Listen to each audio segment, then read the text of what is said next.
Mic. Testing the mic.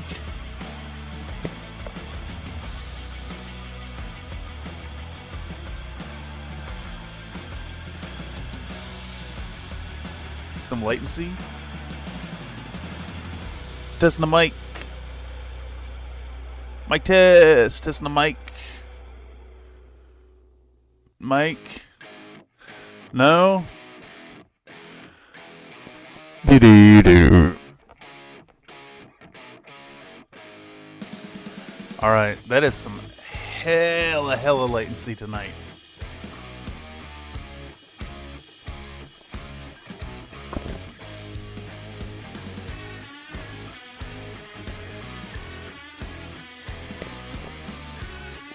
Latency's insane. Let's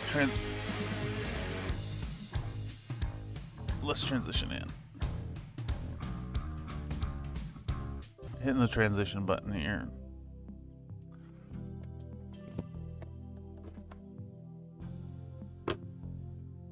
Here we are. Let me double check all the levels. The latency's really high. That's up. That's up. That's up. Yeah, it looks like it's running. All right. I'm gonna swap headset. Okay. I'm gonna skip this track. Skip this track. No, that's the wrong thing. What am I looking for? I'm looking for music, and then I hit this button. Funny, I put... Excuse me. Now that I'm trying to talk, I got all this phlegm in my throat. Well, howdy, y'all, and welcome back to another Country Fried Minis live stream here at the Bullshit Corner 2.0. We're doing a little bit of work tonight. Thought I'd share with y'all that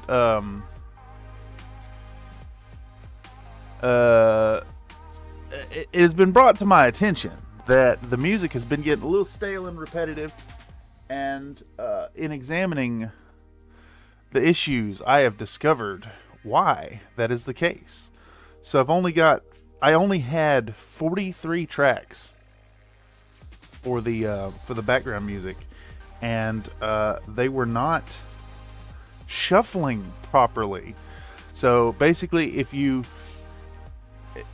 start OBS, it'll shuffle the track, and then if you don't close it in between applications, it stays in the same order. The shuffle function actually doesn't work properly. It only shuffles the tracks once you adjust the properties of the VLC music playlist function. So what that led to was multiple streams where the sounds, where the background music was exactly the same in the exact same order, and I didn't realize that because I haven't been listening to my streams in my ears while I'm talking. Which leads me to my next point. I have figured out how to monitor audio at the same time as broadcasting it. So, yeah, it's been good. All right, let's get this camera set up here. Get ready to film the old Dragon Summoner. I bet y'all got a good view of the disaster zone that is my apartment. It was only playing the 10 or so that everybody using. Yeah, exactly. Well, it's just basically the that is very in my face. I need to adjust that again. Yeah, it was all the I guess Lupus Nocti has been very popular for folks. And because of that, I was indeed playing the same tracks that you're hearing in every video these days. So I left in those tracks because I really like Lupus Nocti and Rishko. I think they're great. But I've added a whole bunch more. We went from 43 tracks to something like 200 or 140 something. I can't remember if I got that last batch in here as well. But the music pool is greatly increased. I also found out that I had it set to resume playlist or restart playlist when scene becomes active, which means that every time I'd transition out to take a break or something and come back, it would just replay the playlist from the beginning. I don't know if that's something y'all noticed, but I've made some serious adjustments. I'm learning, y'all, and it's about time. It is about time to start improving these here streams. Anyhow, my apologies. I did not realize my camera was not set up and ready, but it is set up and ready now, and we are ready to paint tonight. So music should be better, should be more varied, should be properly shuffled around. It shouldn't restart now when I transition off. So like, all right, if I go to my BRB screen, zip over here, and come right back, it'll resume where it was last at instead of starting the whole thing over. Let me give actually, how's that voice level tonight, y'all? Let me give it a listen. Talking. The latency's so far down. I'm not going to be able to monitor that. But, yeah, the audio is latent tonight. Very latent. I'm a little concerned about the audio levels getting right by the stream. Seems like they're a little high. My mic is in the yellow, but that's fine. I'm not peeking out in the red. I was watching back some moments of one of the streams lately, and I was a little concerned that the audio was super low towards the end of the session. Anyhow, I regret to inform y'all that I'm still not done with the Tanya. Unfortunately, we've got the rock almost done. I've still got to do this little arrow and the skulls in the base. We did some purple filters over top of the Obsidian X, which it needs a couple more layers to start really coming out as purple. She's got the green gem in her forehead now, and the feather. So coming along. I might not make the New Year's Day post for her, honestly, which sucks, but it'll be coming soon anyways.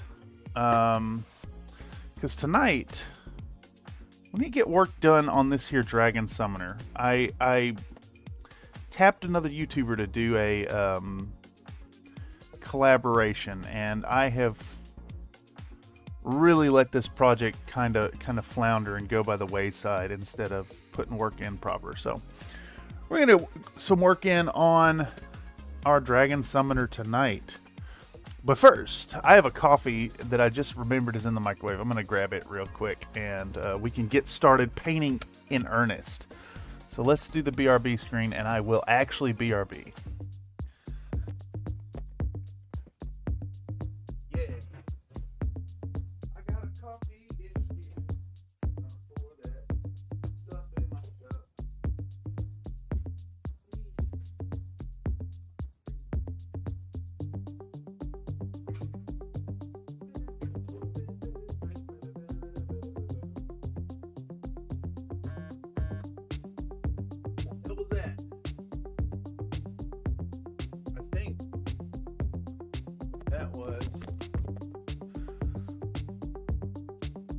I was getting a text message of some sort.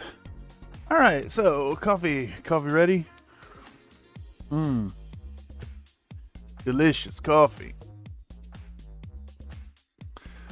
Let's find a spot for this here thing Let's find a spot for this here thing. Put it over there, maybe. Also, welcome another Nate. Hope you're doing well this fine wintertime evening.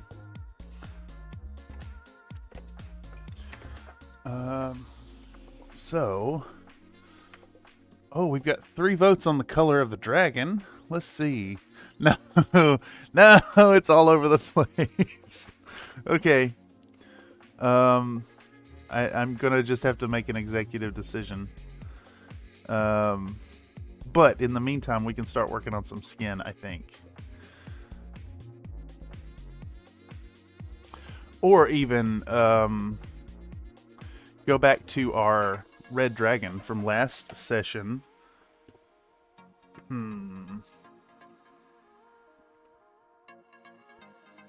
Yeah, I think that's better, because what's going to happen is I'm going to hit this dragon with a contrast coat to start it, and then I can cut in the skin up to the edges. So let's dry brush our little dragon lad here. Our little red dragon from last time. We'll start out by hydrating our wet palette. Let me take a moment and say I hope that all of y'all out there have had a fantastic holiday, and that things are going okay, and that you and yours have some fun stuff.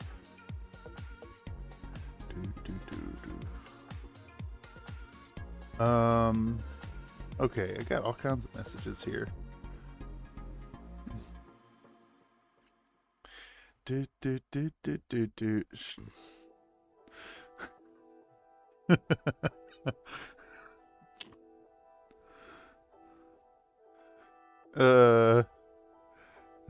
Sorry.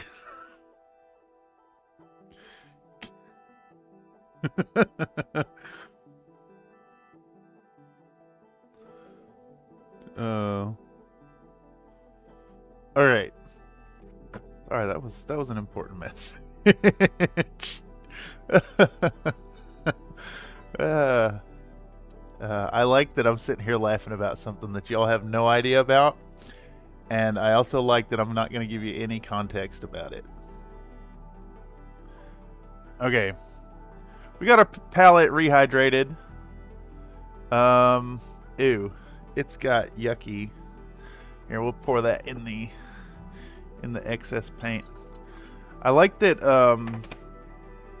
I put a new hydrofoam down for this, and then immediately destroyed it.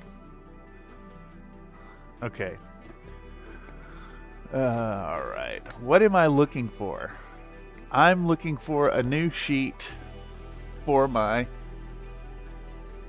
Hydro Pack. These things.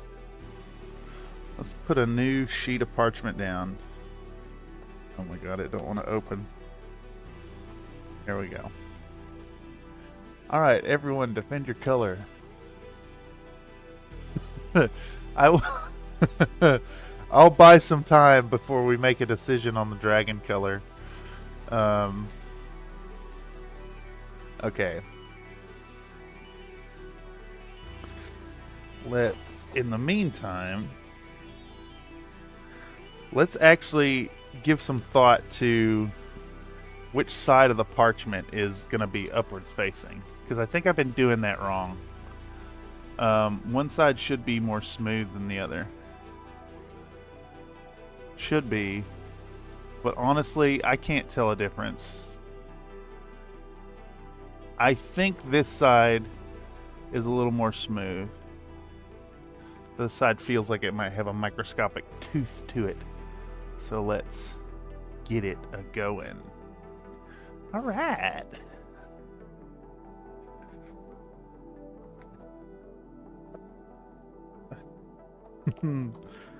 Oh, man. So, that has got us started. Now, how far in are we at this point? Further than I'd like to be. You'd think by now I'd be able to get painting before we hit 15-20 minutes into the stream, but hey, this is just the preamble section. All right. So I think we're just going to hit this here little dragon with some dry brushing as our first step. And I think we'll use a little bit of dark vermilion and no. We're just going to hit it with straight Wild Rider red. We're going to do one layer on it. And I need to find a good dry brush. And I think it's going to be this one tonight. This little makeup brush. Happy day. Let's actually paint, y'all. This is for filming, so it's going to get filmed. Let's get out the phone and prep it.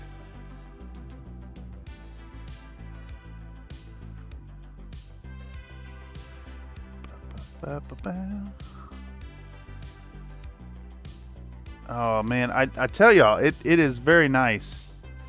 It is very, very nice to be able to hear the music now in my ears. Should make for a better experience. I found out that under the advanced audio settings for each of the individual tracks in OBS, there's a function that you can output and monitor audio simultaneously. And I knew there was one. I couldn't find it for the life of me. I did find it. So now I can hear in my ear the same thing you're hearing on the stream at the same time. And that's kind of great. Digressing. Let's put some color down. We're going to start with some Wild Rider red tonight. We're just going to... It's way too much. I'm being wasteful. But better to have too much than too little.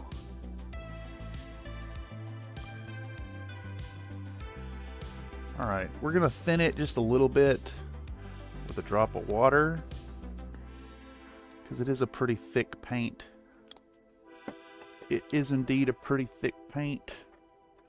There we go. I'll mix it up with my 6 brush here. Now, you know what? That's audio track that we hear every time. Let's skip that one. Uh-oh. The shuffle put 3 of our usual fare in a row. So let's just skip through those. Let's listen to some of the new music tonight. Okay. Now, where was I? I was getting at the fact that even though you're dry brushing, you don't want it to be super dry. And honestly,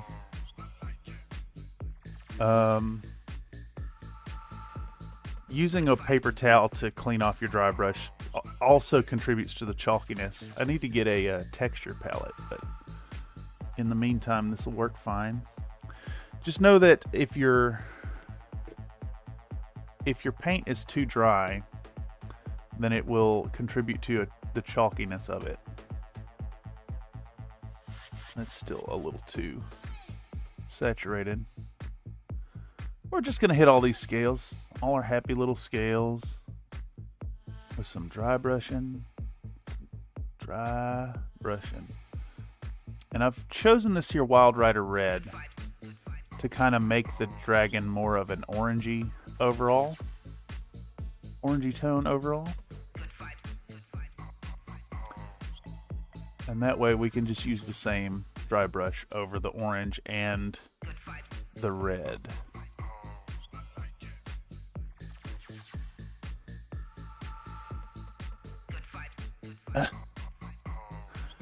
I don't know if this track is going to stay in.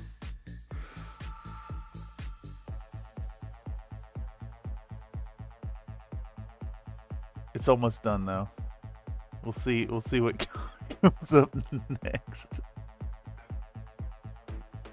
Okay.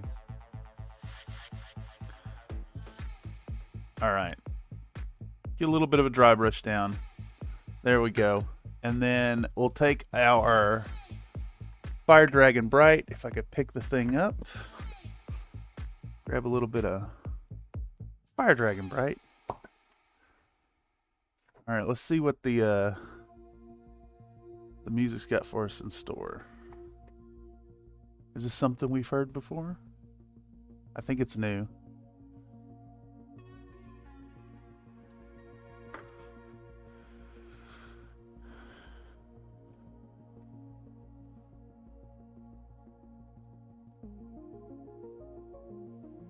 This is, oh, what's his name? Ben Elson. Callisto 9, I think it's this track. You just print a dry brush palette, make it a workflow stream so you can have fun. You know, that's a good idea. That's a really good idea. Welcome, Nathan. I think that is what we're gonna do. Oh, a workflow stream where we digitally kit bash a dry brush palette. Digitally kit bash a dry brush palette, make it a 3D file, and post it to Cults Live. That's a really good idea. I think we're going to do that in the new year. I don't know what to call it though.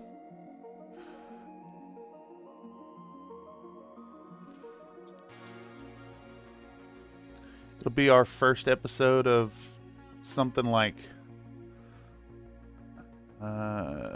something hobby related. Digi hobby. Conversion corner. What could we use there? Because, you know, it's not unheard of that I do digital kit bashing. Those could be turned into some fumbling through Blender sessions or something. I don't know. Let me know what you think. If you found this via the algorithm, tell me in the comments down below what you think the digital kit bashing stream should be called. But yeah, I think building a dry brush palette would be really fun, and can talk about how hard Blender is to use if you're not versed in it, and I can fumble through it live on camera. I think that'll be great. Okay, so we're gonna get back our Fire Dragon Bright, and I think we're about to do a layer of just straight Fire Dragon Bright. I'm being very wasteful with this too, I'm realizing, but whatever. That's fine. Okay. Do we get some new music this time? Sounds like it could be.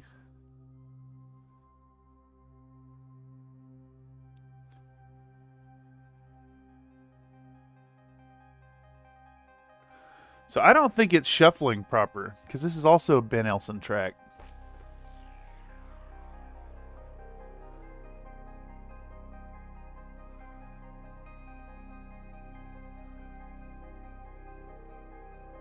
I'll look into the shuffle issue. Well, it's got to be shuffling, because those other tracks were Lupus Nocti. I mean, it could just be that the shuffle landed on the same artist a couple times. There are only like 6 artists in the track at this point. All right, got a little bit of orange on our dragon. And I think we're about to hit it with some really heavy-duty ink washing. So that's going to be our next step. Another Nate says, you just inspired my texture palette. It's going on the lid of my wet palette. You know, I've seen that done a few times. And it sounds like a really good idea, actually. I think I'd do it if I had a typical clip-on wet palette, but the Army Painter one has a band that goes around it that clamps it down. So I'm not gonna put my texture palette on that one. Though I could see the value in making it with a hook hole to hang up. Can you go slow with the ink wash and really walk us through it? Yes. Yeah, sure. I'm actually going to be really messy with it, so it's not going to be the best example. Oh my goodness, my Agrex Earthshade is almost done. Did I get another one? That's Nuln Oil. That's on the desk. I could have swore I just got a new Nuln Oil.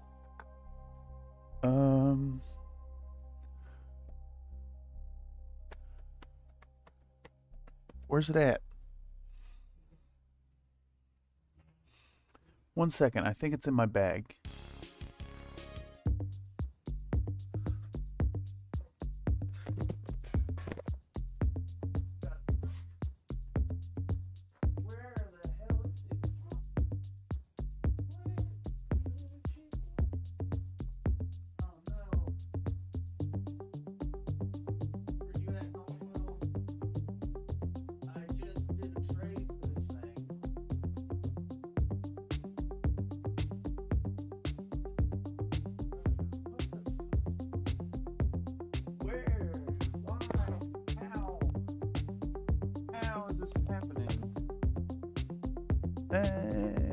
I don't like it. I don't like what's happening here. Let's skip to a track that's new. Gotta be in one of these things here. Oh, there it is. About to have a conniption. I just traded some 3D prints for an Agrex Earthshade, so I know I had some. And there it is. They just... I guess Citadel has changed the size of their pot since I last got Agrex Earthshade. Hey, once again, GW doing the shrinkflation. Shrinkflation's everywhere, even in Games Workshop. Bastards. Okay. I want to get a toothpick. Should be filming this, I realize as well. So, Agrex Earthshade, we'll show it to the camera. Open it up. We're going to pour out a little puddle. Using this toothpick to help guide it. I don't want it full strength. I want it a little bit watered down. So we're going to take out our pipette, and I'm going to put, I don't know, 3 drops of water in it. 3.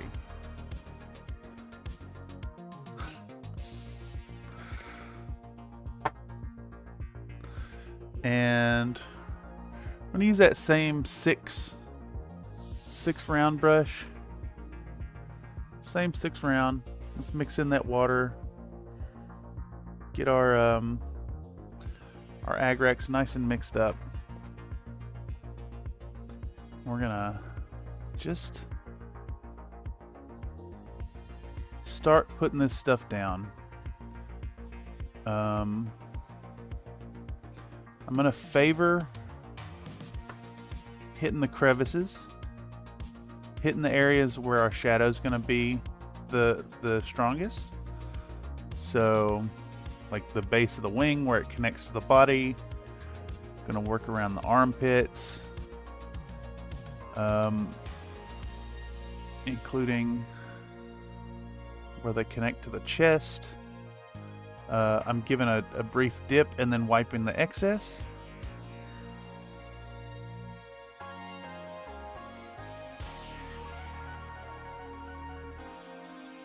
just going to town. It's kind of foreign to me compared to the way I ink wash my Infinity models. So I usually use this stuff wrong. It says I have a 6 round for the same person. Yeah. Shout out to the 6 round. You know, it's really easy to assume you just need a small brush for painting models, but you know, let's get a clean pointy tip on that. This brush, big boy, big fat belly, holds a ton of paint. It still has a really sharp tip. This is, again, just out of the Princeton Select cheapo brush set. Works really well.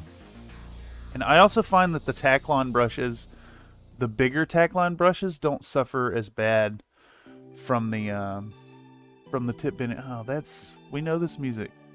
We know this. Come on. That's like 6 off of our previous track tonight. Shuffle's done a bad job. This has got to be new. This sounds new.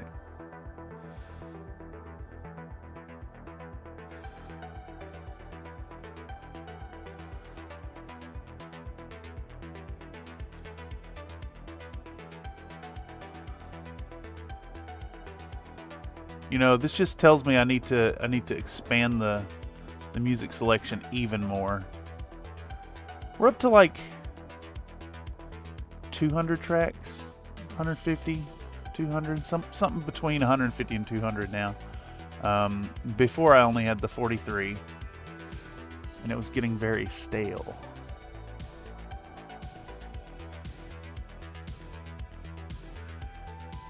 Oh, fruit cup advice, pineapple or cantaloupe? Yeah, pineapple's great. It's king of fruits. The only fruit that eats you back. There's an enzyme in it that dissolves meat. Also, welcome, Comstar Knight. I see you there. Weehaw. You are seen. And actually, now that we got some folks in here, I have a little surprise bonus content that we'll do right after putting on this ink wash.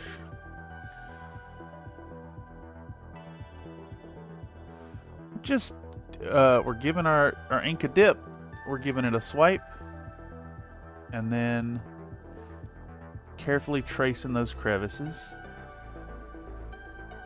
and anywhere that needs to be, like, just in the moment, if I feel like it's not dark enough or it's too flat, I'll put a little extra washing on it.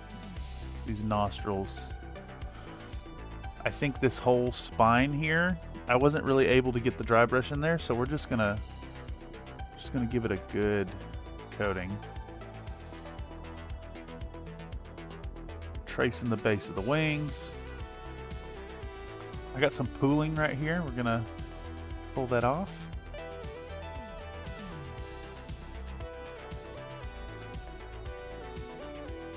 And just work our way around the model.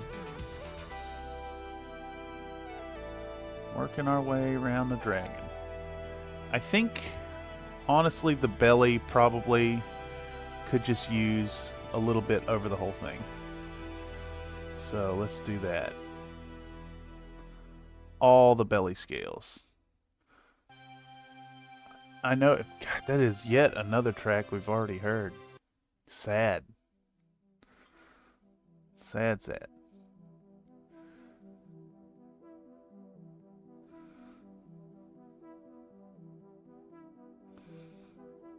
This sounds like it could be new.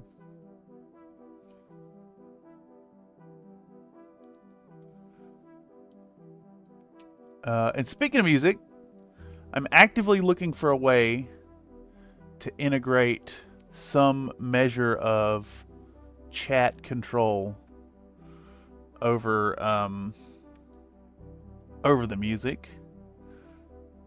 I want to do something like Nightbot has a function where you can get established as a regular, after so much participation in chat. And then I want to give regulars the ability to affect the music playlist. I've yet to figure out how to completely integrate it. So not sure when that's happening, but eventually.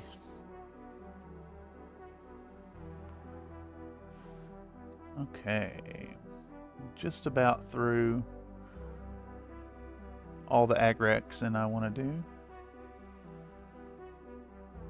I think these wings are a little pink, a little more pink than I want, so we're going to hit them all over.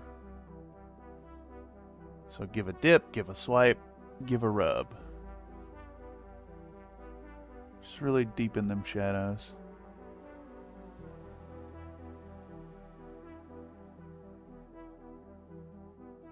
This model's definitely not going to try hard levels. We need to get it done, get it passable.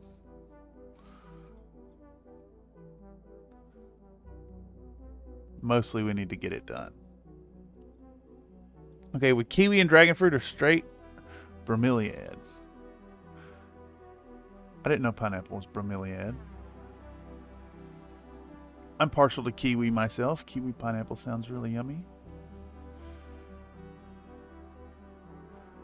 Alright. So we got some Agrex Earth Shade on this feller.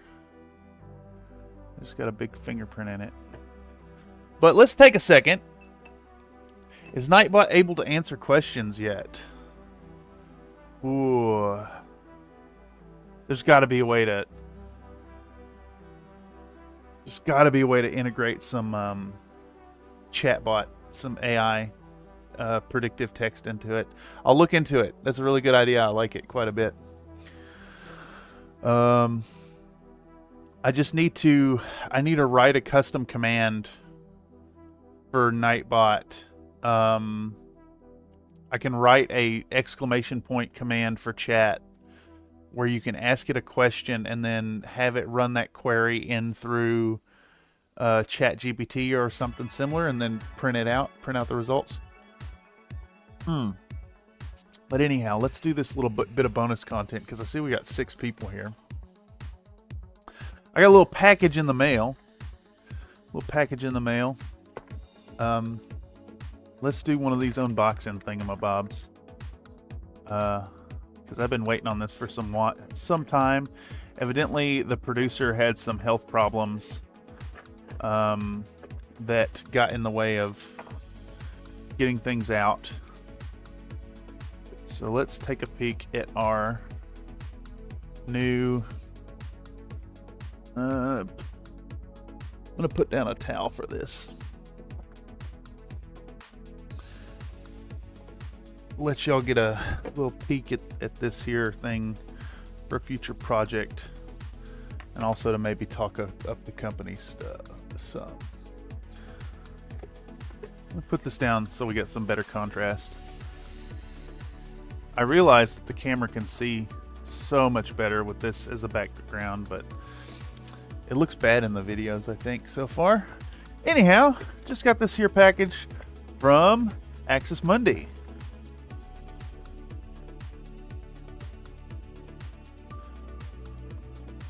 And this is Amba.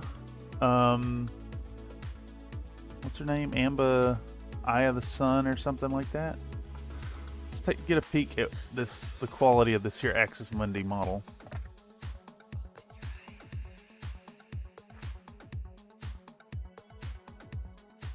Here we go. Oh yeah, resin quality really high. Really high quality resin here. A little bigger scale than I was expecting. It almost feels like COcast. It might be COcast. It feels like feels more thermoplastic than resin. But I like this model's sculpt because it's really lewd basically, but she's covered, Um, covered, quote unquote. Yeah, should be really fun build, fun paint up. This will be our second. This will be our second pinup for the channel, sometime in early spring. Got some really fun details in the musculature.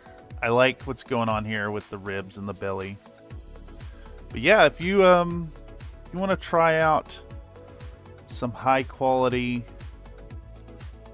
pinups yourself, check out Axis Mundi Games. Good stuff. I pre-ordered 2 more, but this is the one that's here. What was that? That is number 192 out of 250. So pretty late run. I want to ask Nightbot if he knows any 1990 films directed by David Fincher. I don't even know who that is. All right. Let's put this model away. Am I missing a piece? I can't tell which bit of cloth is supposed to cover her groin. I'm guessing it's this right here. Yeah.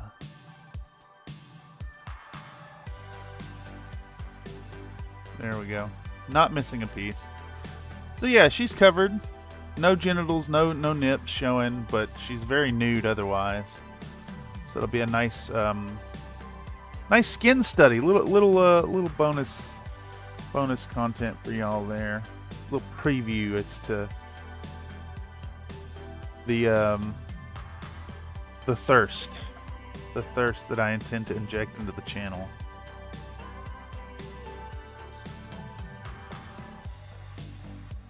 Okay.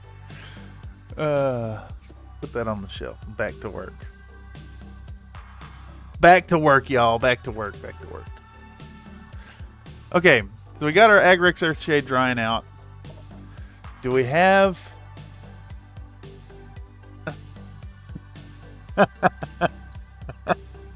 Fucking A. We got 6 votes now. We got 6 votes on the color of the dragon. And it is tied between green, purple, and yellow. Do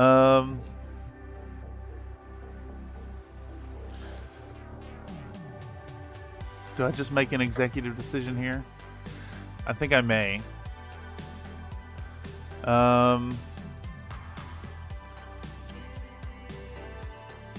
Let's go. What color was our skink? Our skink was like a purpley, pinky color. Let's do yellow. Let's do yellow just because I've never seen a yellow dragon. We're doing it. We're going yellow.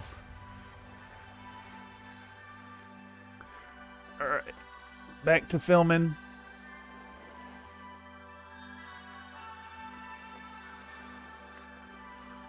Back to filming.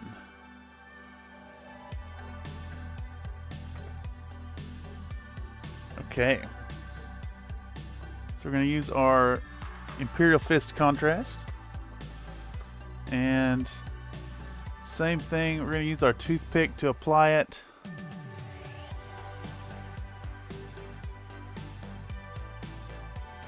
Just a little puddle, don't need much. I spilled like 90% of this bottle. Thanks, GW. The world needs a spicy pinup of Ursula from Little Mermaid. Ooh, that would be really fun. Like a triple, quadruple C thick version.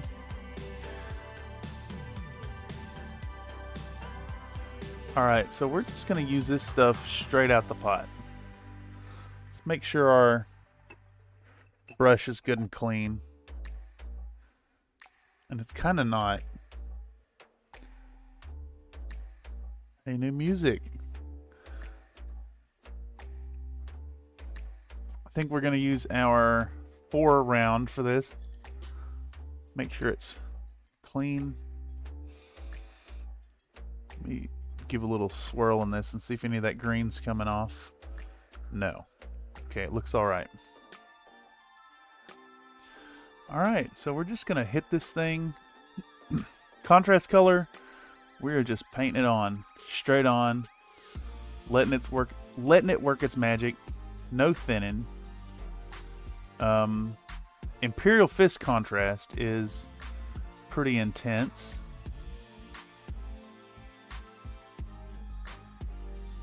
And because of that, I don't think we have to worry so much with the coffee staining on the edges, but we're still going to try to keep our wet front, the edge of the paint, moving on the model so it doesn't settle down before we're done applying the color.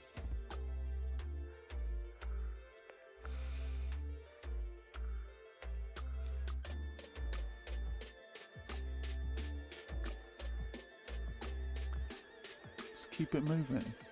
Keep it moving. A yellow dragon. What would a yellow dragon kind of breath weapon you think a yellow dragon would have?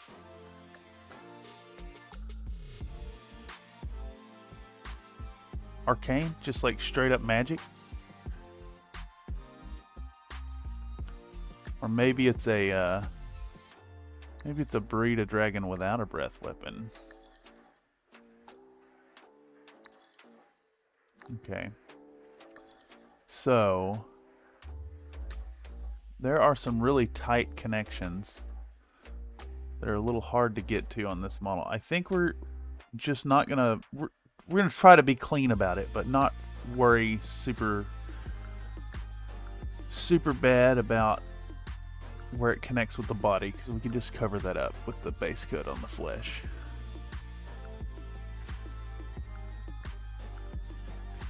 Let's get this dragon yellow.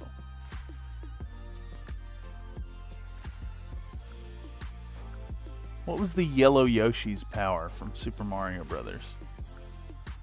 Was that the stomp the ground really hard one?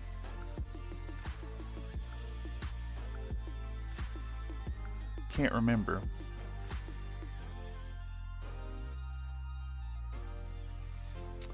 Cannot recall. It's just slipping my mind.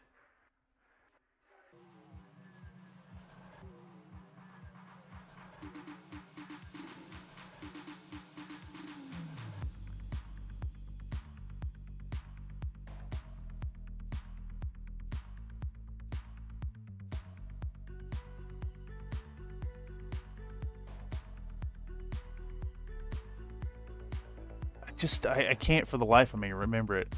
Just sit here trying to reflect and delve into my memory. And now that I'm trying to recall what the Yoshis did, I can't remember any of them.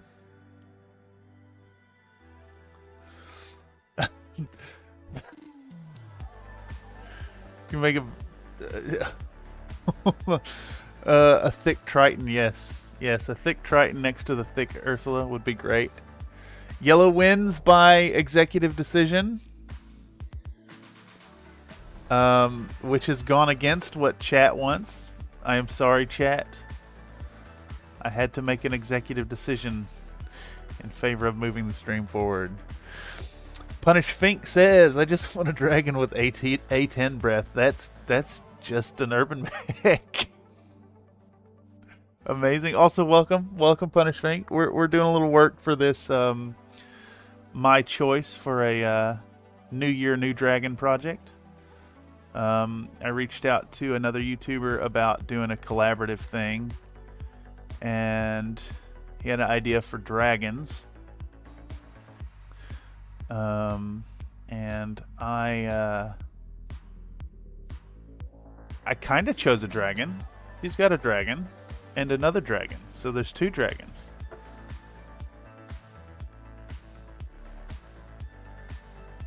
So technically I'm still fulfilling dragon, but this here project will be for it was originally slated to be a dragon December thing, but my December was too full, so now I'm aiming for New Year New Dragon. and was originally going to do this for the first week of January, though I think the Titania paint up and subsequent video is pushing that back as well. But this will be right after Titania. We'll have a dragon video. Of course, that accompanies the workflow live streams that will come in producing the content. So if y'all catch a workflow live stream here and want to interject some thought into the production of the videos directly, it's a great place to do that.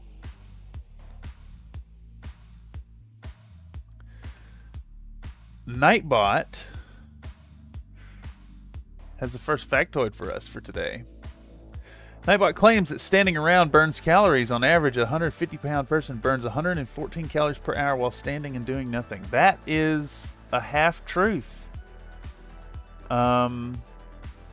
Standing around and doing nothing is not possible because your metabolism is always running.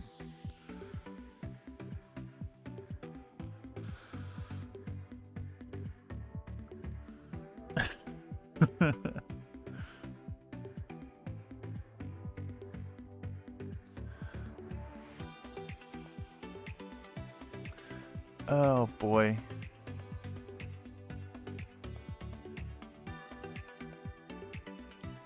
Alright, so we've got our yellow on. I think it's good enough. It's there. It's a little sloppy in spots, but that's fine, because we're about to start filling in the colors that butt up to it. And on that, let's do some foundational skin tone for this lady. And I don't want to do the same color as the Tanya. So we're going to start with our WizKids heavy skin tone. It's a Vallejo color. Comes from the Learn to Paint Skin Tones set that was done in partnership with WizKids.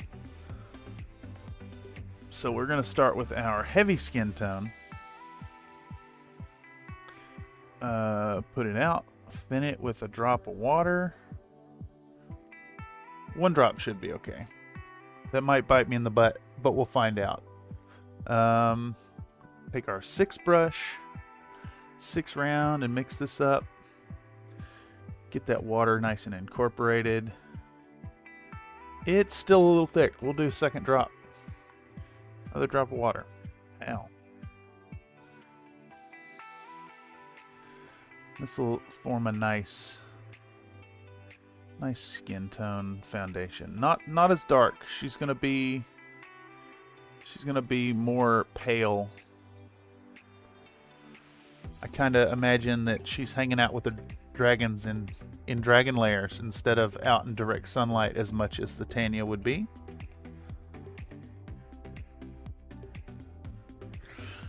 So let's do some work on that skin tone. Nate says, shilling that G-Dubs yellow for the man, yeah. Are Jared Leto and Meatloaf in any movies together? I am not exactly a movie trivia's type person. So I couldn't answer that. Hell, actor names don't even stick in my brain. I'm like, I saw that movie that one time. It had that guy in it. You know, it was about that thing that happened. Yeah, with the explosions.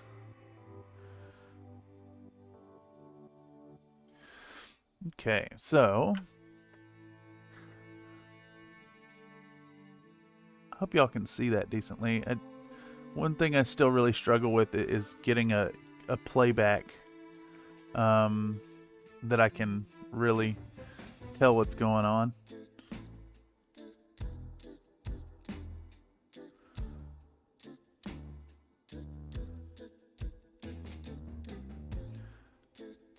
I think this is tracked by Ingrid Witt.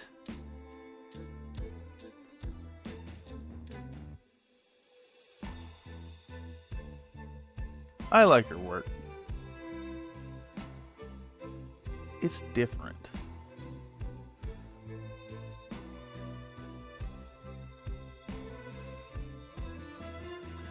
She did the outro music in my Food Mix episode.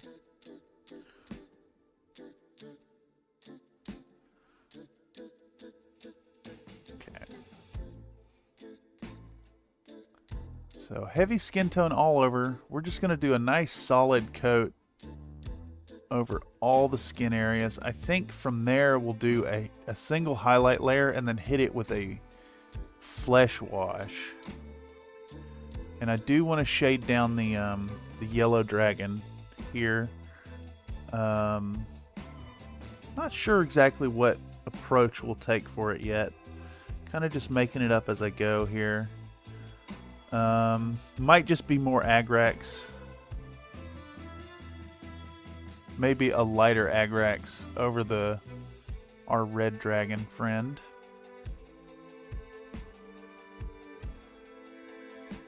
But here we're gonna get this heavy skin tone on and correct all the spillover points where our yellow has gotten onto the skin of the model.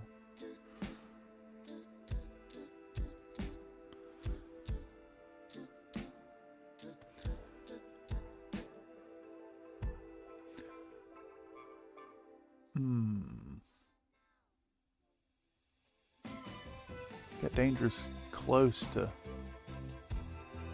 screwing up the yellow there. It's moments like this where you do need a little brush precision, but again, we're using a pretty big brush here still. This is a 4. How about I just drop it on the floor? Yeah. It's a 4 brush. So, still a fat belly. Holds a lot of paint, still a pretty sharp point. This one was not golden Taklon, just Taklon, I think.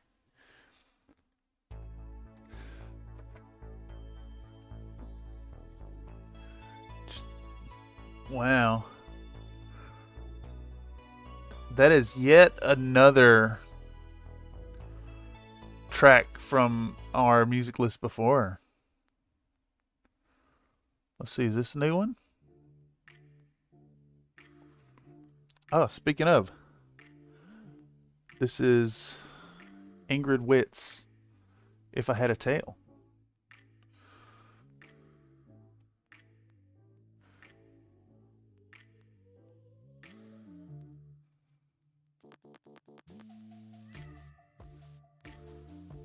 Yeah.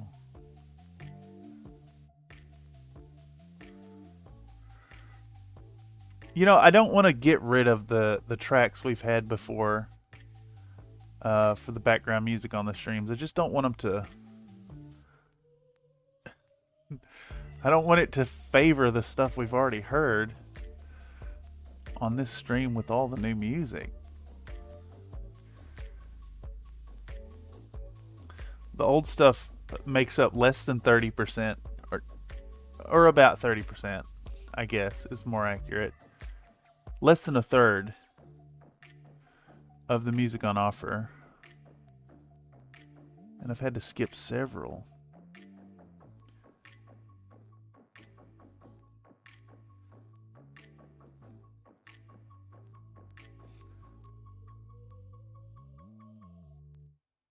Okay, still just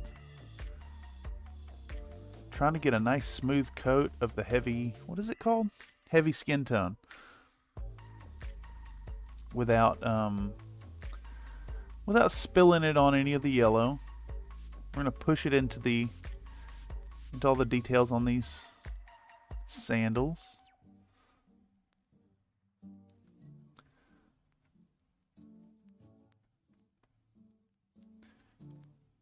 Working on the skin now is also kind of like the whole idea of when you're working on a model that has a ton of details that would be tricky to paint, it's good to work in this idea of inside out. So like, let's say you're painting a guy with a helmet on and he's got sunglasses on and the visor's open on the helmet. you'll paint the inside of the mouth first, and then you'll paint the skin, and then you'll do the sunglasses, and then the helmet. So it's a little easier to get the deeper portions without screwing up the other spots. It's not always super straightforward. That is yet another track that we've already heard.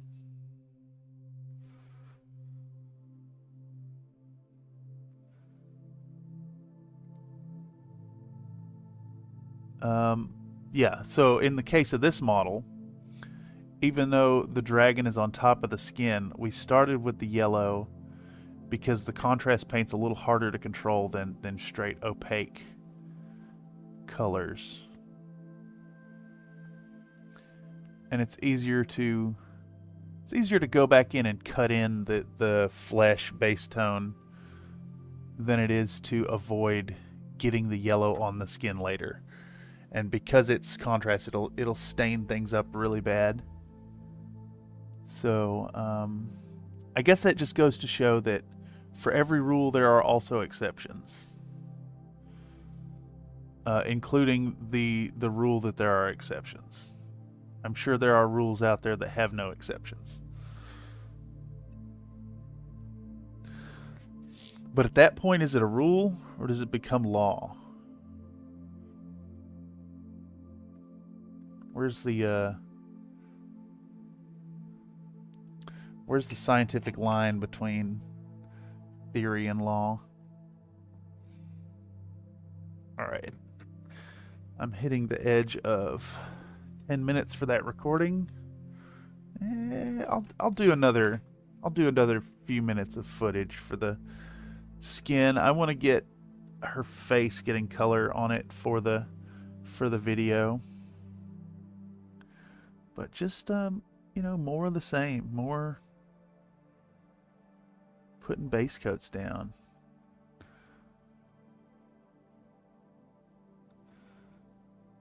Luckily, this model is mostly it has broad areas of single colors. So we're painting skin, we're painting her cloth outfit. So I think we can get away with doing her top and her bottom the same color. Her hair is pretty sizable, so that's just another area, a broad area of a single color.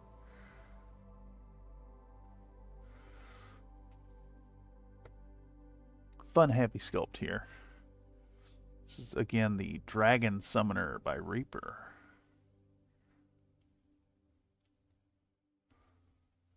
I can't remember if she's a Legends series model or not.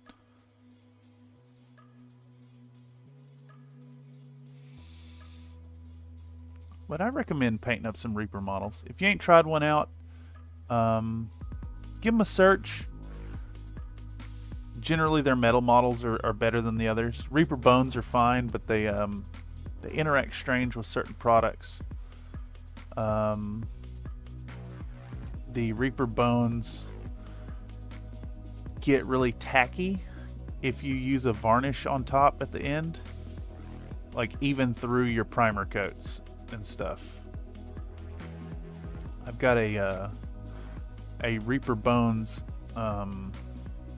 soda machine for my Coca-Cola Rangers. I use it as a high value target, and it is permanently sticky now because of some kind of weird chemical reaction with the material in the varnish coat.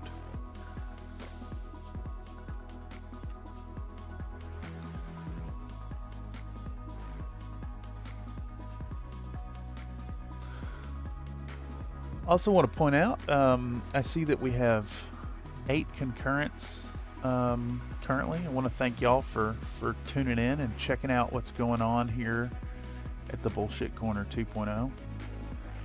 I'm most humbly appreciative of your viewership.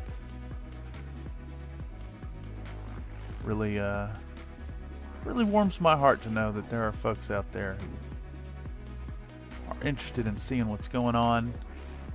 The paint show will be every Wednesday going forward. Same time, same place. Here in the Bullshit Corner 2.0. 6 p.m. Pacific Standard Time. There's other streams, of course, but the one you can count on will be scheduled. It'll be the Wednesday night paint stream. I think it's a great way to continue moving forward with projects. So whether I'm working on something for the future or something for a current video or some kind of commission, yeah, every Wednesday night. Speaking of, if you want to commission me, check out my page over on Fiverr. It's fiverr.com/Thurston Studios. I believe the best way to find the link is going to be at countryfriedminis.com. I've got 2 gigs on offer, but I also do custom commissions. So if you commission me over there for a project, you'll definitely see your models getting worked on stream. So give it a consideration. Currently, the 2 gigs are for a custom battletech lance, and I just added one for a large-scale battletech project that's printed, painted, shipped to your door. Another Nate says it's because bones line are PVC. Yeah, and it's not great that they react in such a way, but it is really cool that you can go into the game store and drop like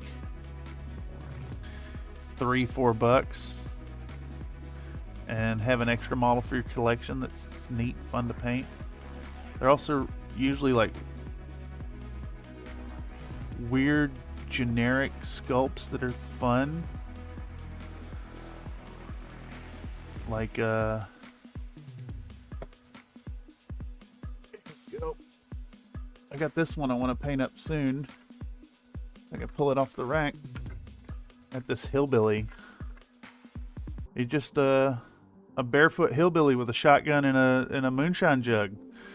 Very fun, very stereotyped model. Characterful.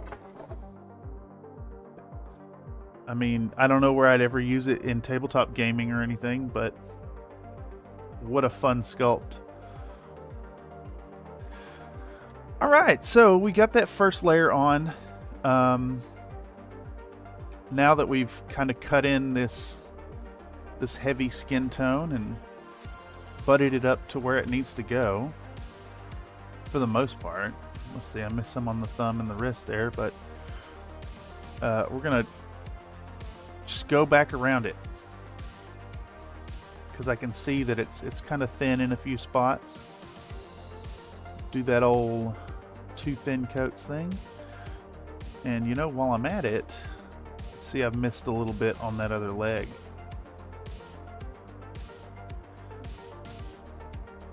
So let's try to cut in this butt cheek right up to the yellow.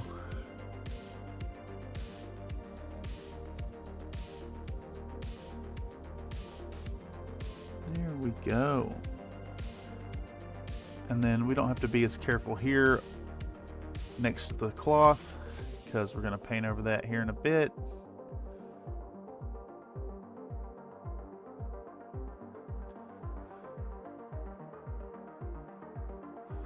Just remember, 2 thin coats preserves the detail.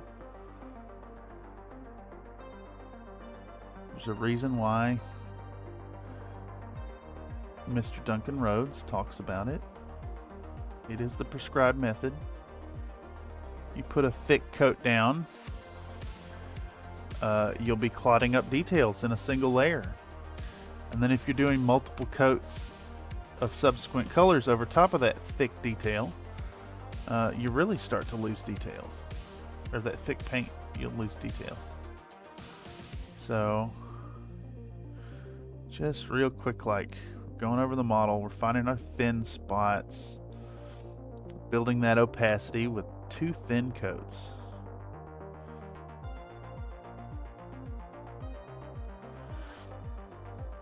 I ought to paint a model with 2 thick coats. Just really go nuts with it. I think that could be useful to really demonstrate why you want thin coats. Maybe paint the same model with the same method and the same with the same colors and the same number of layers, but do one in completely unthinned paint, straight out of the bottle.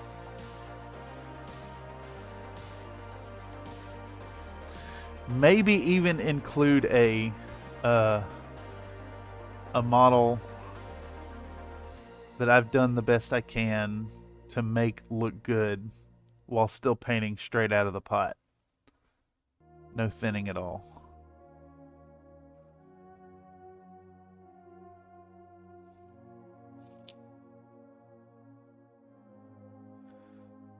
That could be fun. You know, I get tons and tons of video ideas pretty much constantly. If only I could execute the content a little faster, I think y'all would have a pretty sizable spread of content all over the place.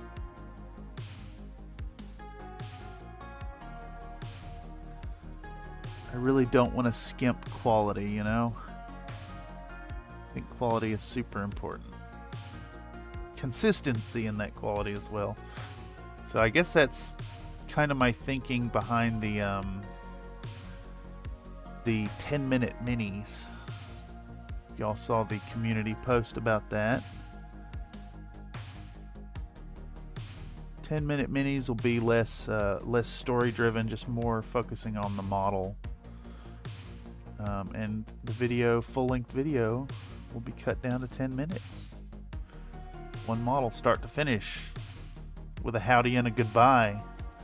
Very limited talking head involvement.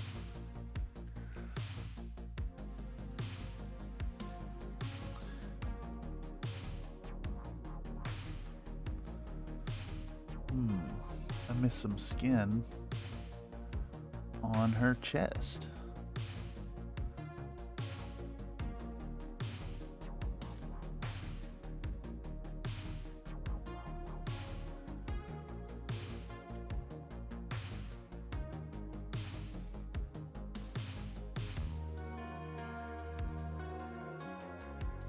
Okay.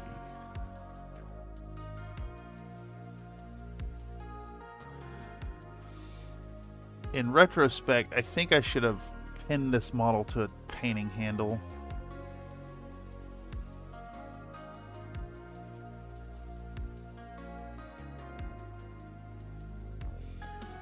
Because manipulating it by this rocky outcropping is not great.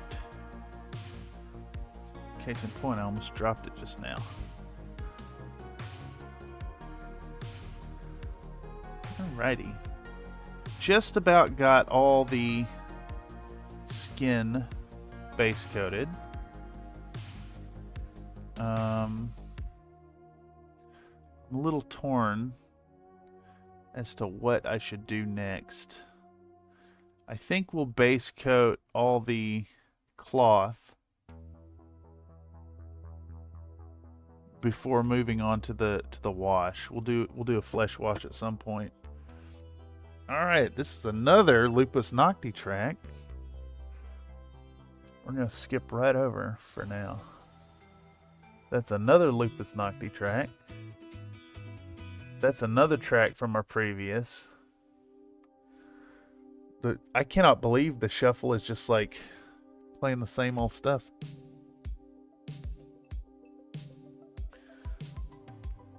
Okay, what's next on this model? We want to do like oh, for one, I missed some opacity on her hip bones.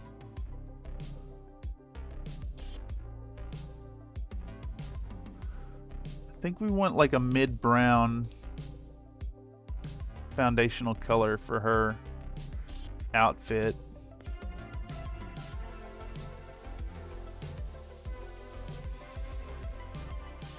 You know what? No, it just hit me. We've got a red dragon, a yellow dragon. Let's give her a blue bikini.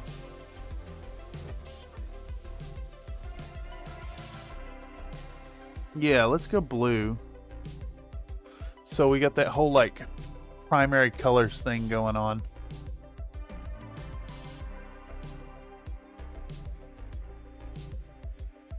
And let's use a weird color.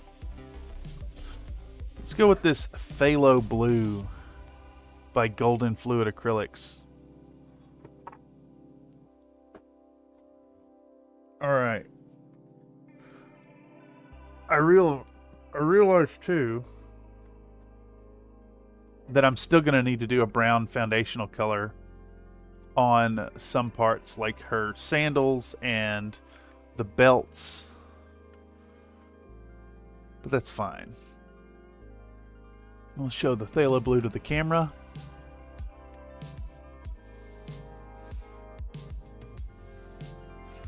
Put a drop of this stuff out. Now this is artist grade acrylic, so it's real thick, heavy-bodied stuff. I think we'll need 3 drops of blue or 3 drops of water in it. From the non-random shuffle, it sounds like they must be running what's left of Winamp for the music. I'm not sure what you mean. And I don't have it set up to show y'all what I'm looking at here, but OBS uses it's a VLC integrated I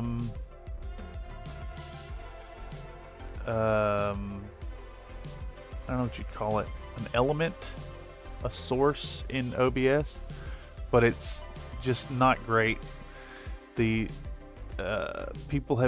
multiple people have complained about the shuffle function to the point of there's plugins that will call a macro to basically force it to redo the shuffle in between scene changes.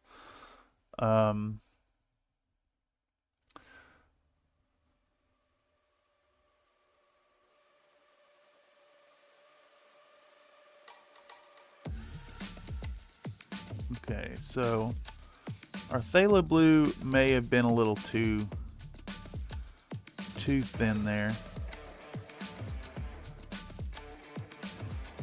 Maybe a little too thin. It's almost a contrast color, but honestly I kind of like it.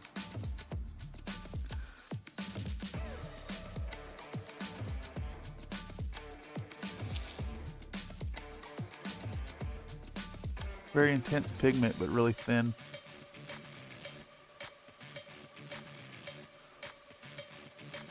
I may have to add a little more to it.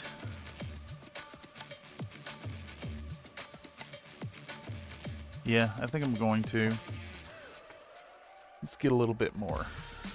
We'll get a little bit more of that hair phthalo blue. Come on now. It's so thick it won't even drop. Alright. What an intense blue. But that seems right. She's a dragon summoner. She's a magic lady. She can afford good pigments. Or maybe they're magically enhanced pigments.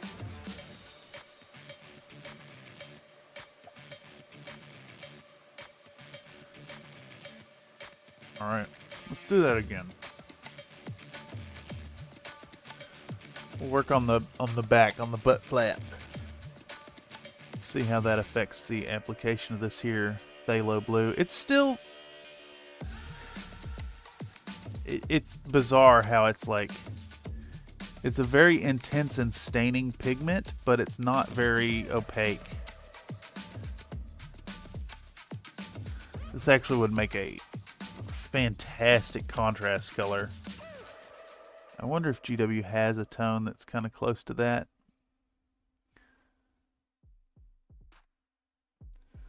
So because it's so staining, this is going to be just like the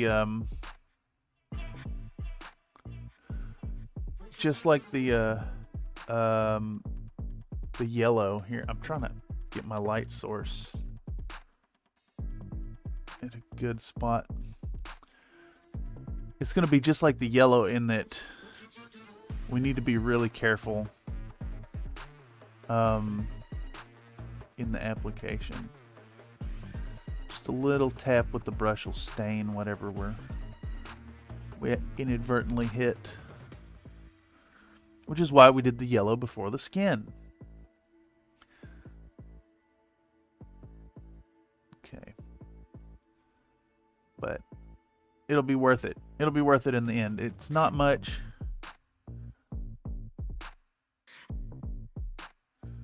Just a little bit of phthalo blue. Plus, once we start mixing in other colors, it'll be a little easier to control, I think. A little more opaque. Yay for butt flap. Yeah! Hope y'all can see that decently.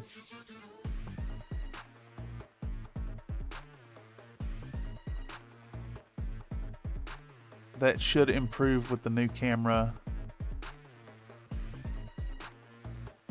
I've been doing a little more research about the Logitech Brio as well. Evidently it has proprietary software that comes with it. So fingers crossed it doesn't argue with my machine, but it also would allow for a little more fine control over some of its features. Like, one of the things it does is allow you to control the depth of field, or not depth of field, depth of FOV, field of vision. So you can kind of snap in on a model on the fly.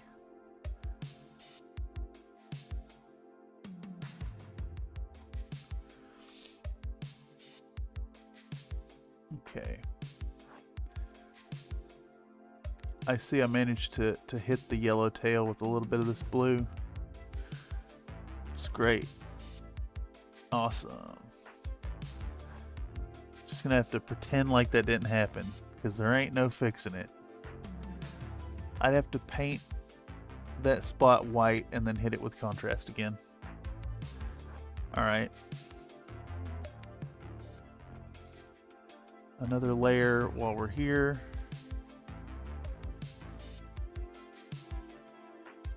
I think it's time to switch to a smaller brush because we're about to do her bikini top.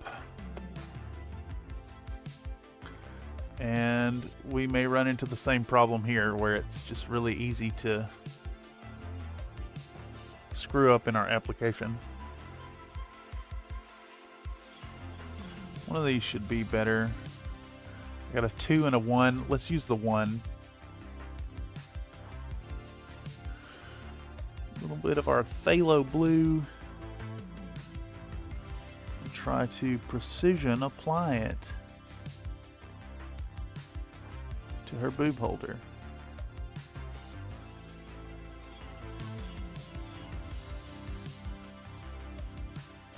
All right.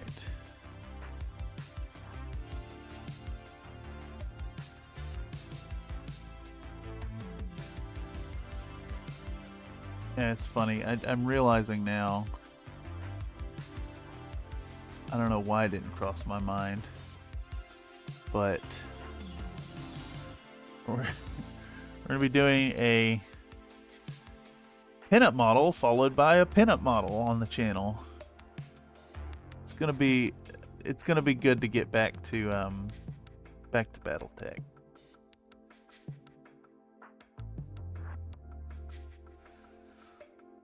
I do have footage for 2 battletech videos already in the pocket. They just need to get edited down. Kinda excited for that.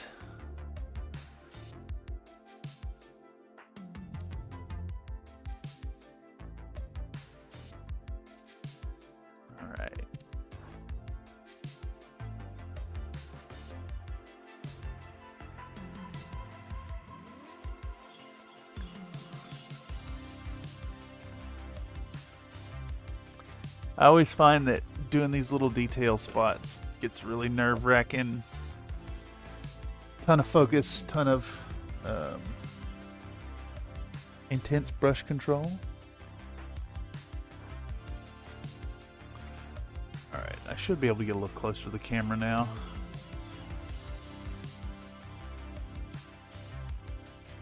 Of course, I'm usually filming with the cell phone camera.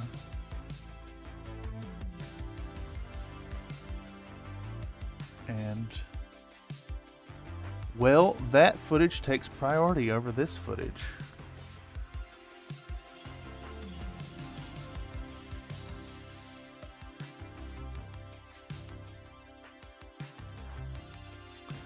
So our dragon summoner here has all these little intricate straps making up her top. And I was initially thinking that I was going to treat them the same way that I'm going to do the belt, which is paint the belt in like leather. But I can see that the material for the top and the straps is all the same. There's no demarcation of a connection point between two materials. So we're just having to be real careful with this super staining color.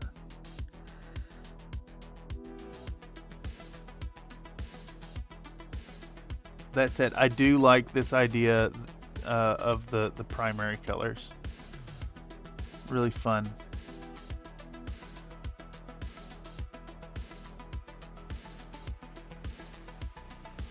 So do I regret the decision? No.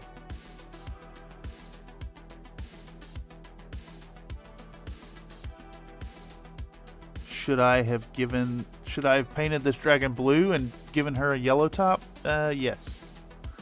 Absolutely.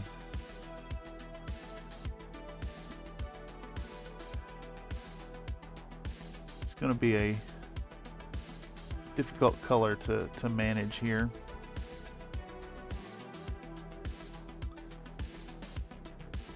She's got all these straps here on her chest that are like intertwined and overlapping.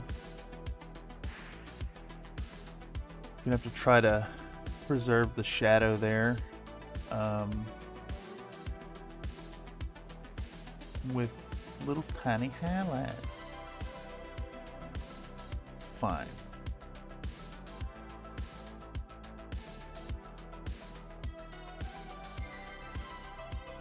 I got some blue on her neck there. Oh no.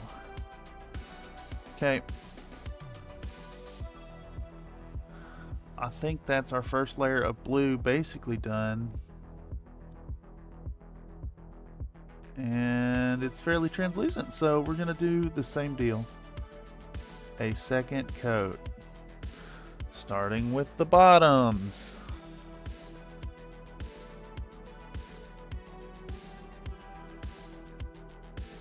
Do the crotch cover first. Very straightforward.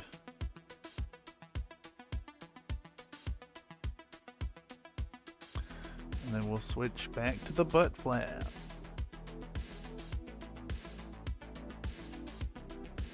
This color's kind of wild. I don't think I'd recommend using it. It's very richly pigmented, but very translucent at the same time.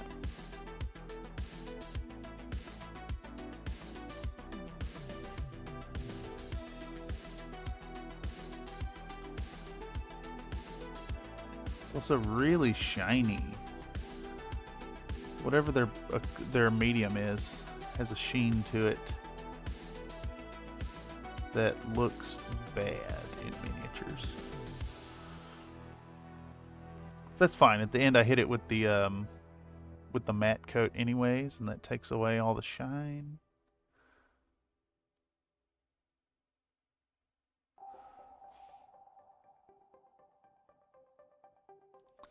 I picked up these golden colors for What was that class called? It may have just been called design. For Alan Firestone's design class at City College of San Francisco. We had to have 3 primary colors, a black and a white. I think we had to have a white. Pretty sure we did. As the minimum requirements for that class. We did some weird projects. We did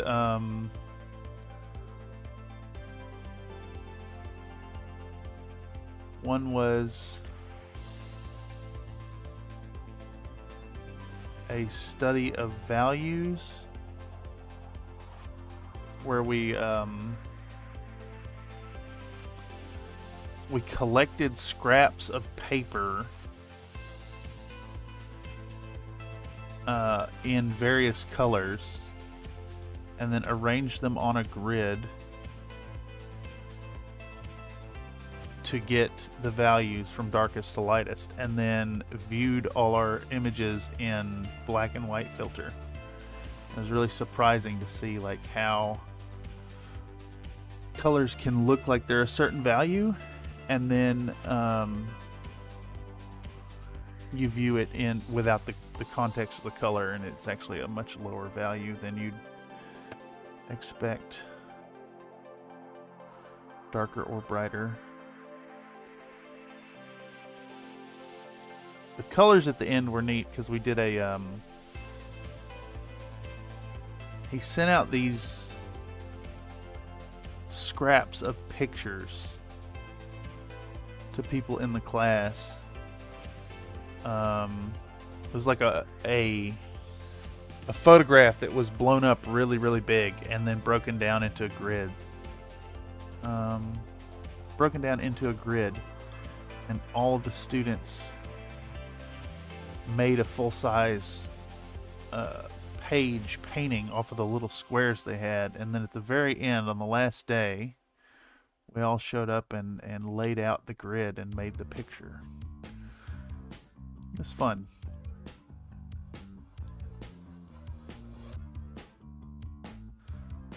In retrospect, his class didn't really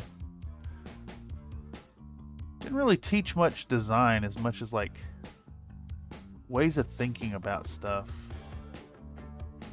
which I guess is applicable to design. Anyhow, that's how I ended up with the golden fluid acrylics colors. What a tangent.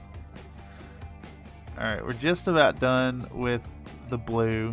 I'm not going to push it much further. The coverage is really bad.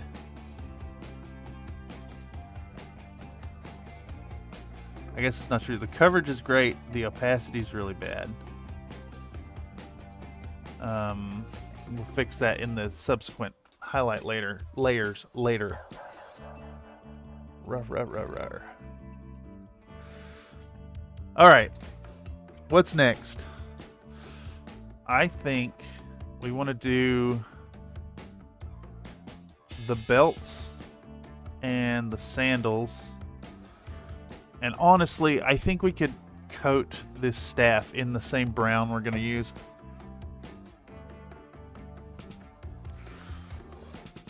And we're going to use Flat Earth. My favorite Vallejo brown. So let's get this out and film it.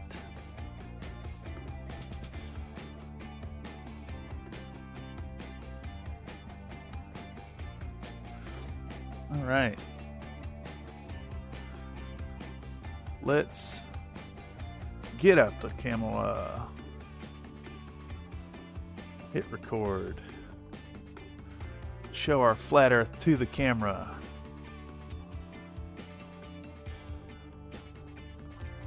Put a little bit out.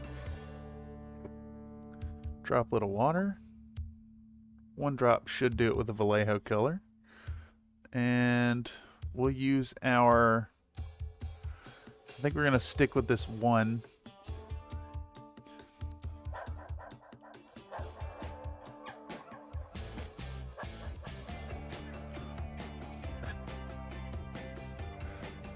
I don't know how I feel about some of these tracks that I've added. Listening to them in situ now. This one's weird with the dog barking. All right. We're gonna take our flat Earth and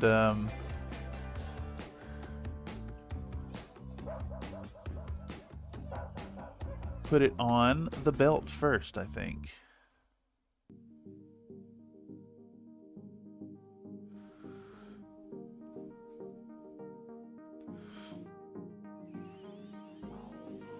Just get some nice base coats on this gal.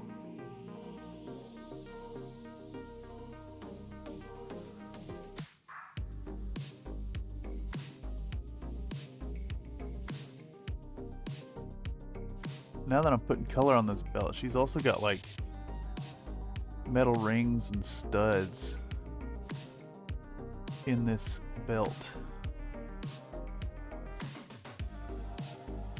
May end up using some metallics here, honestly. Don't know yet.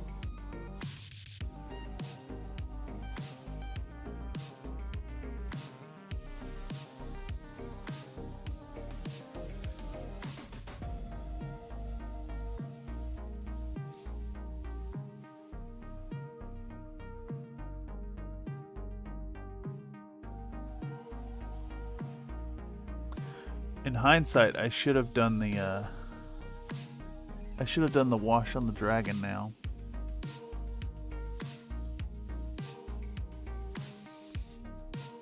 But since we've already started here, I'll finish the brown and then we'll do the wash on the dragon.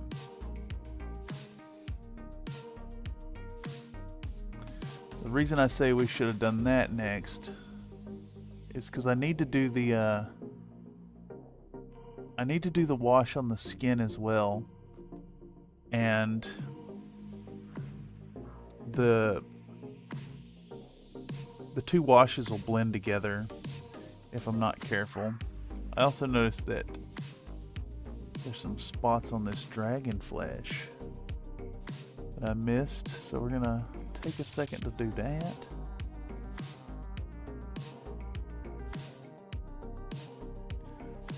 Here on the knee, underside of the wing.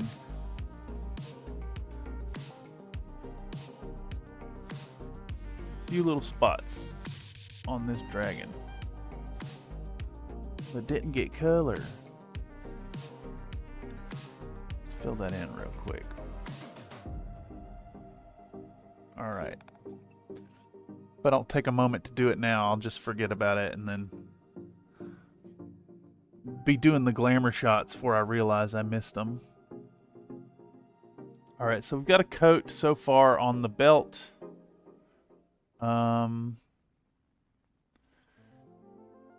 She's got a ton of jewelry on. Skip that for now. Let's get these sandals coated.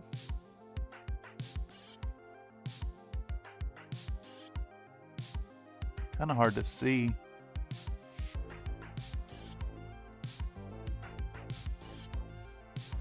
The detail between her foot and the sandal is a little soft. And this paint is too thin. I'm confused as to how it's too thin. I only put a single drop of water in it.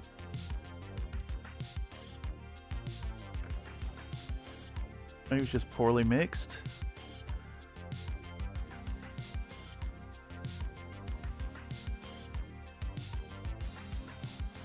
Weird. It was flowing into the cracks in between her, the straps on her sandal like it was a wash or something. Let's try on the other sandal. See if that's any better.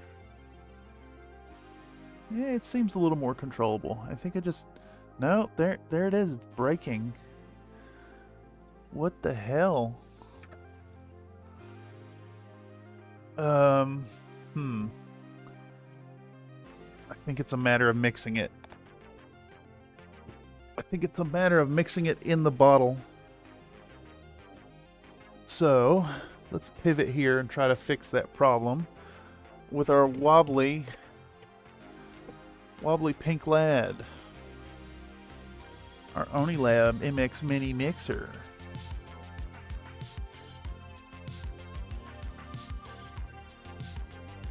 First, we're going to give it a good shake by hand.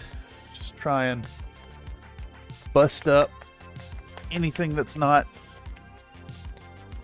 well mixed, and then we're going to give it a good shake in.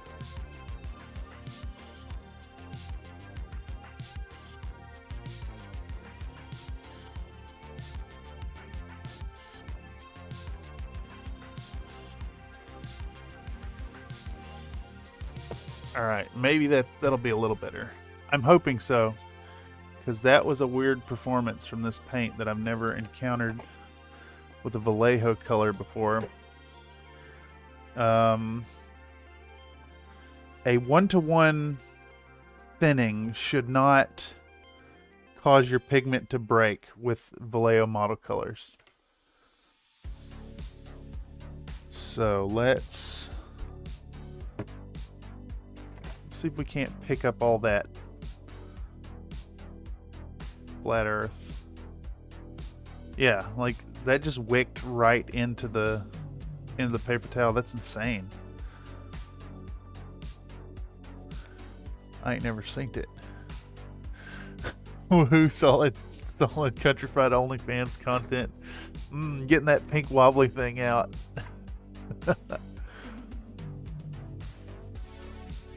Funny enough, I noticed that because I messed with the pink topper last time, it now spins around its axis, so getting a little bit of that rotational stuff in there as well. You had a game color that did that. Is game color also Vallejo, or is that Army Painter? I think I have a game color up here somewhere. Where's that? Yeah, I have a game color. It is Vallejo.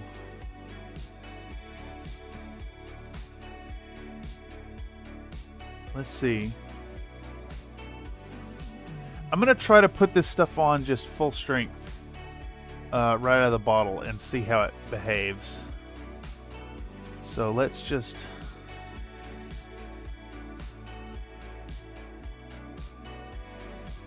yeah, it's already doing, it's very translucent. I think this is a bad batch of flat earth. Let's see. I'm pretty sure I have another one up here somewhere. Whole red, pale brown.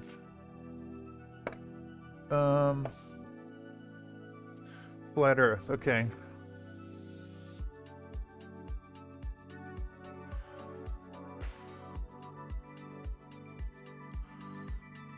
All right, I see differences between these two colors, and it's the same color.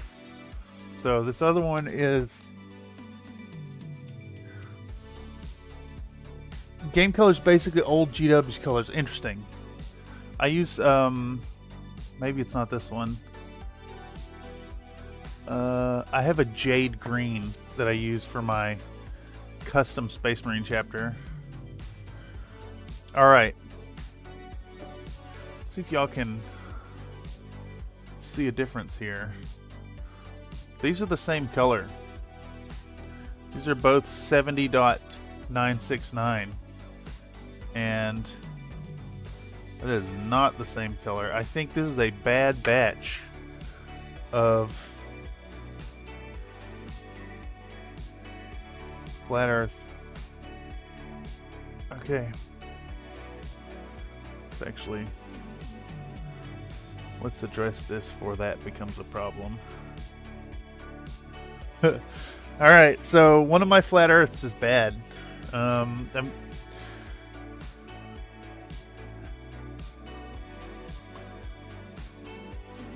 I'm gonna have to mark this in some fashion. I'll put it back there for now.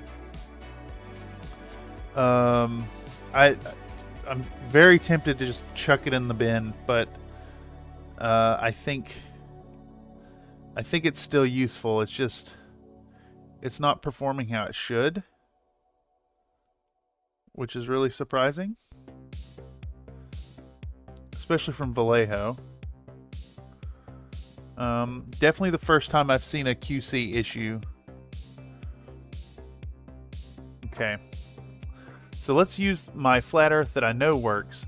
And it is different in that this one is from the Panzer series, but it's the same color. Let's see, do they have a batch number on it?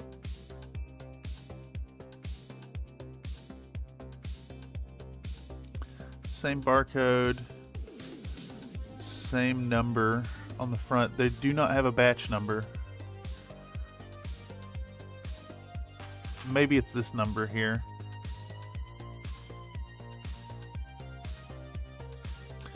Anyhow, I'll mess with that some more when I'm not on stream. We're sitting at 1 hour 49 minutes. Just about got the base coats done. See if we can't salvage this here. Alright, we're going to put a very minuscule, like half drop of water in that. Let's see how this performs.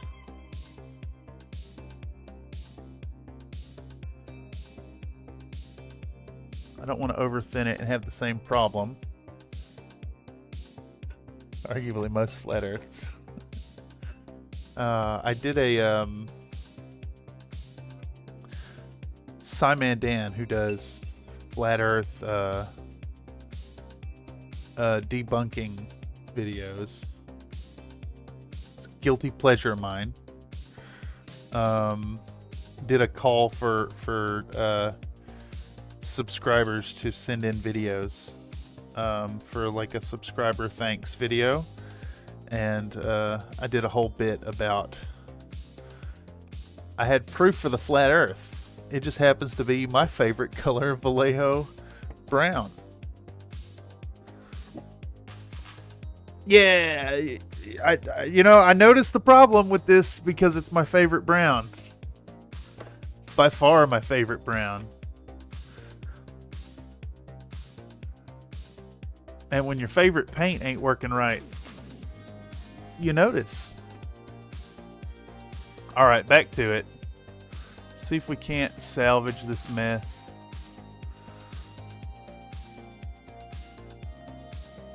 Let's see how it performs now. I started to say night and day, but I may have over thinned it a little bit. Just a bit. It's still usable.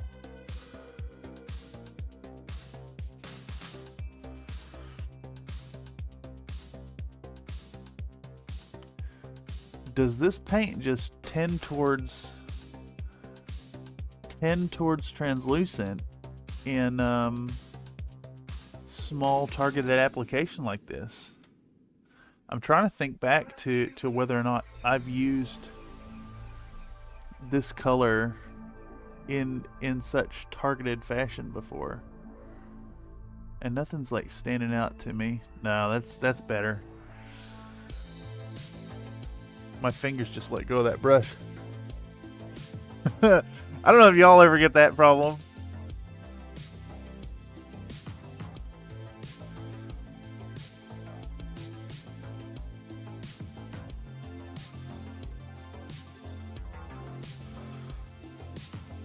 Okay, so her sandals have this really intricate, like, interwoven pattern of straps, which is a motif that has extended across other portions of the model. I think the sculptor was just really flexing a skill set.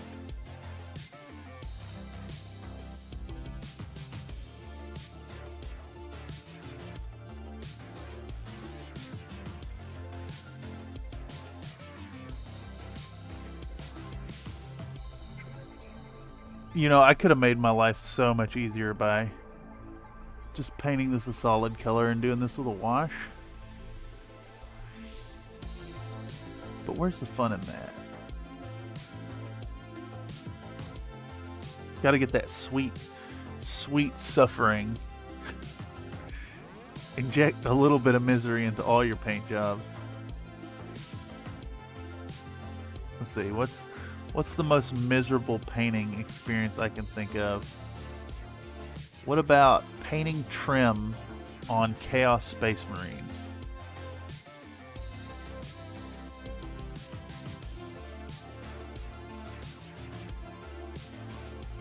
That definitely strikes me as the shittiest. Just absolute worst experience.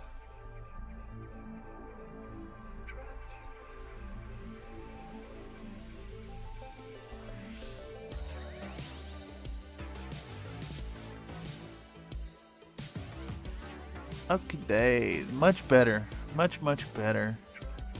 That's a sandal. That's a sandal coated in flat earth. Very nice. Let's do that other one. Sometimes, yeah, my hand just decide it's over. Yeah. Just like, oh, it's so funny.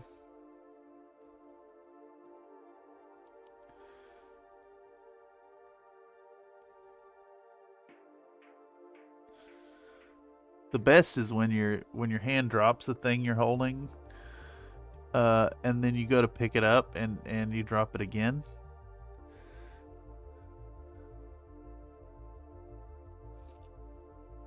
All right.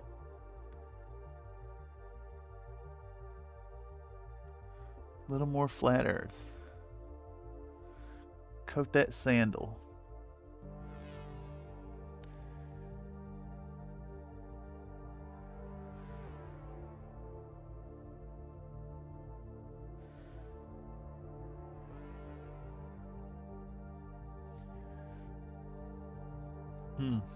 I see. We missed a little bit of skin there too, so let's correct that while we're here and looking at it.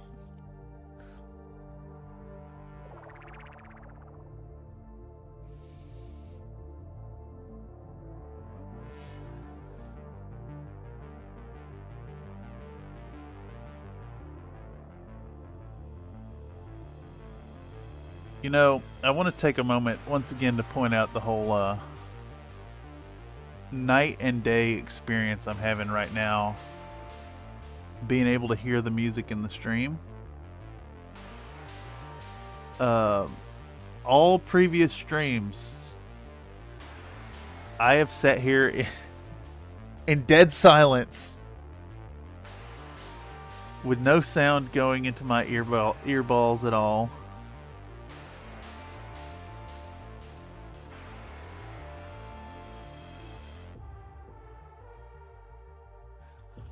And to be able to listen to the music track definitely breaks the monotony quite a bit. All right.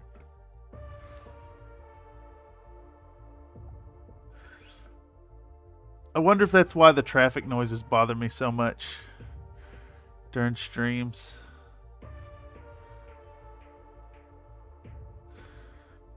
Because I'm just listening to the ambient noises of my room and the traffic.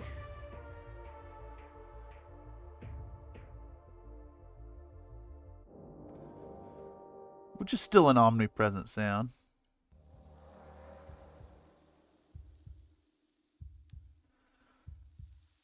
But it is very nice to be able to listen to the music.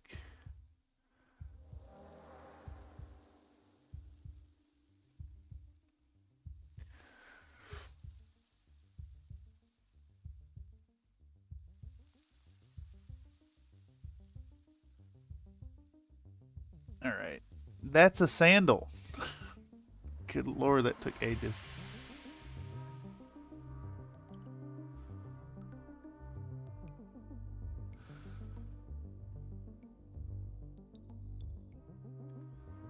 This track makes me think of the underwater levels from Donkey Kong Country. I don't know if y'all remember that game.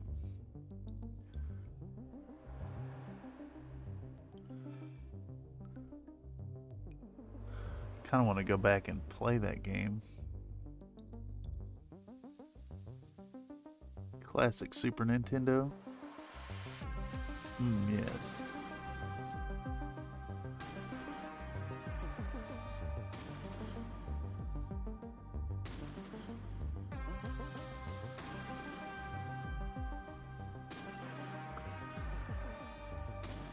Speaking of music, I think maybe the next thing I'm going to try to integrate into the stream setup here is I'd love a little play bar at the bottom of the screen there, right underneath the paint that says the current track that's playing.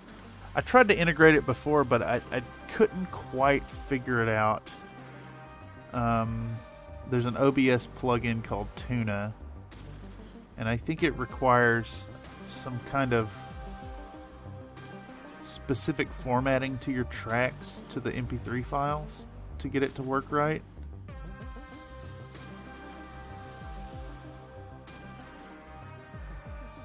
You know, stuff like that's just not super high on the priority list.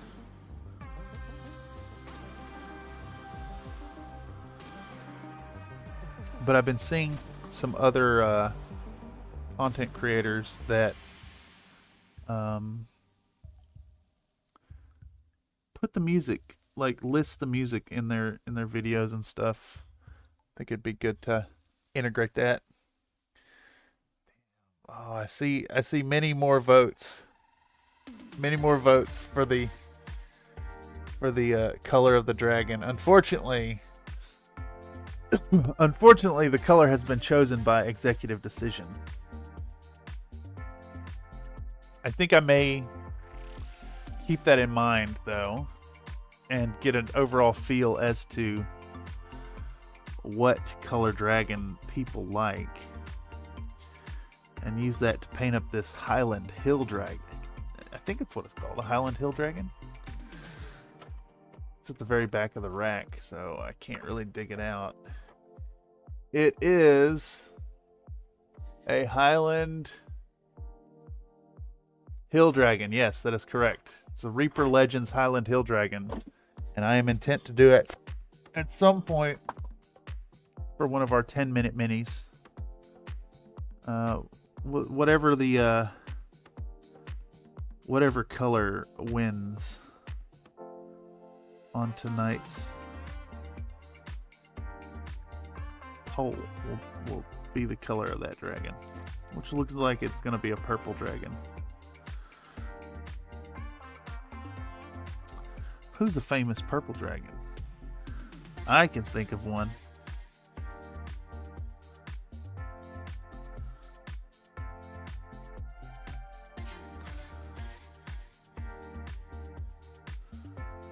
All right. Good Lord, this is intricate.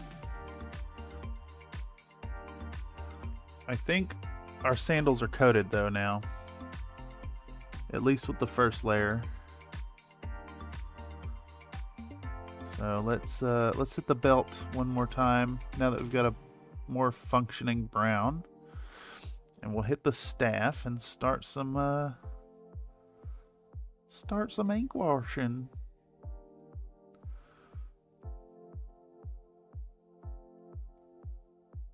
Yeah.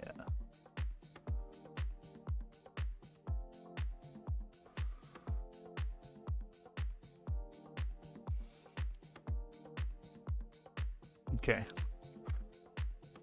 Let's use the same brown. Puff was a purple dragon? Spyro, definitely. That's what I'm thinking of, Spyro.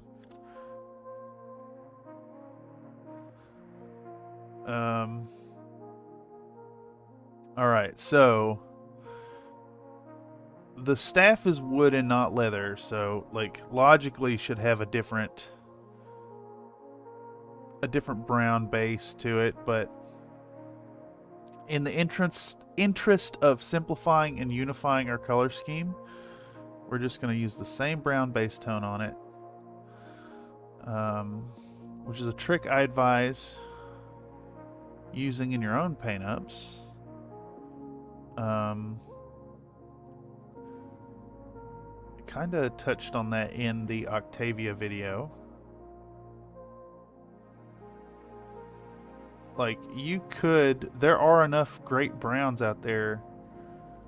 You could put a ton of variation in your model and have 10 different foundational browns for 10 different materials, but that adds so much time and complexity.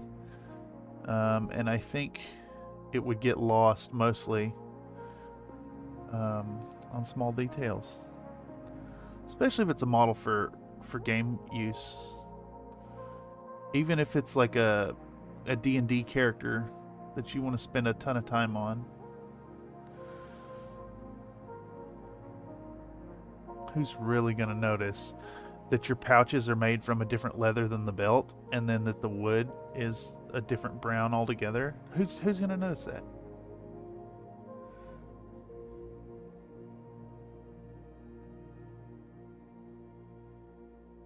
Fighting a sneeze, y'all.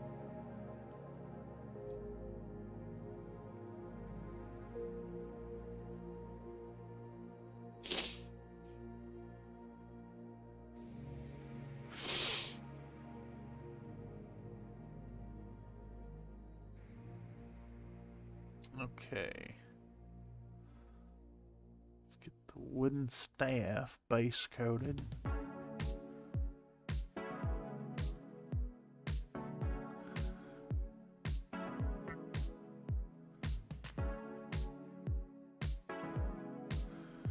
Just about done with the first layer of this color.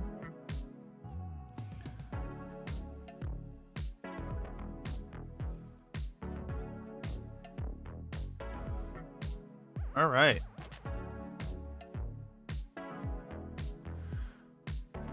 Still not sure what I'm going to do about the metal details. I think they'll be gold on this model.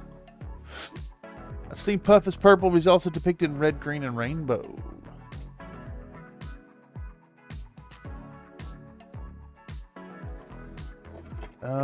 I'm trying to think.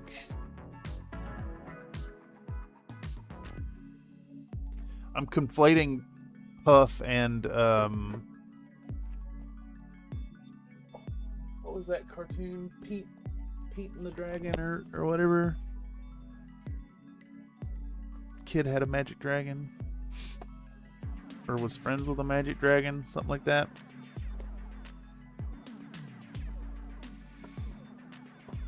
All right, back out with the filming.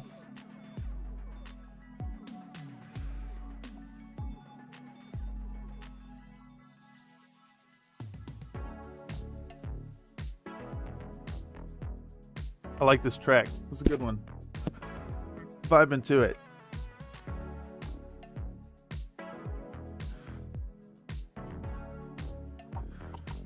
We get back out our Agrex Earthshade. We're going to put a little more out using our toothpick trick to precision apply it to the palette. I put too much out. Damn it, I put too much out. But we're going to thin it.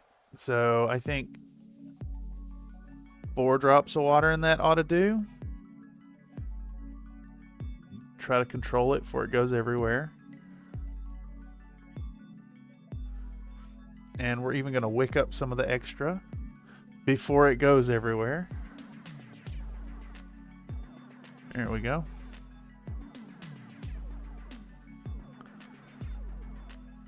Get our thinned Agrex Earthshade. And we'll do that same thing we did to the other dragon.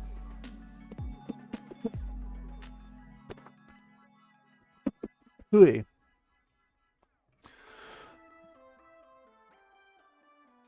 GW inks have a very distinct flavor. I don't know if y'all have ever inadvertently tasted your Nuln Oil or your Agrax Earthshade, but it's an experience I recommend, so that you know that taste. Alright, so we're taking a quick dip, and then we'll remove the excess and just apply this stuff straight on.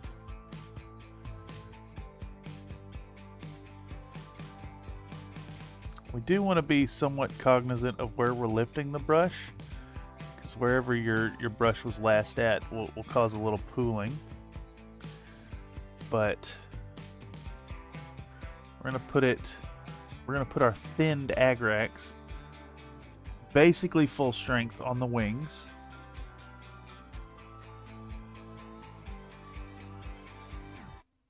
Some nice foundational shade here.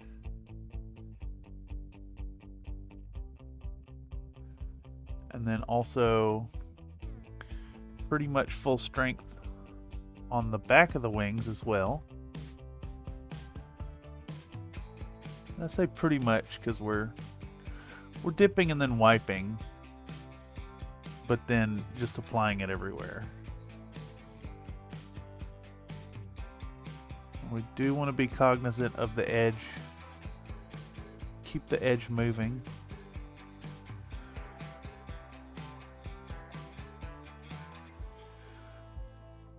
I realized too that I didn't do any dry brushing on the yellow dragon.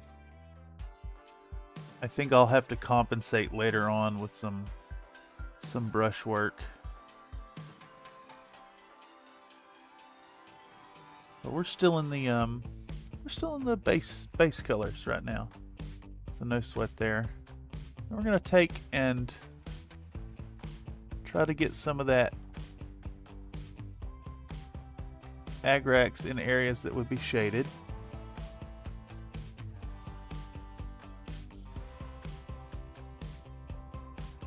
Wherever it's joining skin, gets a little bit. Now, we're going to end up with the Agrax most everywhere on the dragon, but we still want some portions that have a bit of that contrast effect from the yellow we applied earlier.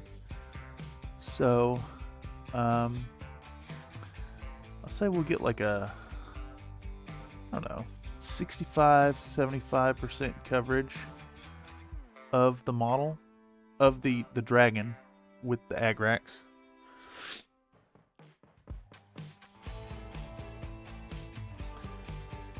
Mostly focusing it on the lower portions or areas where it have shadow, where it joins with other colors on the model. For instance, I guess this illustrates what I'm talking about right here. So we've got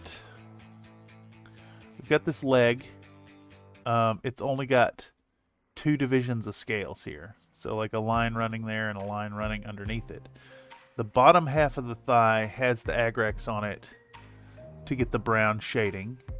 But then we've left this streak right here in just the contrast.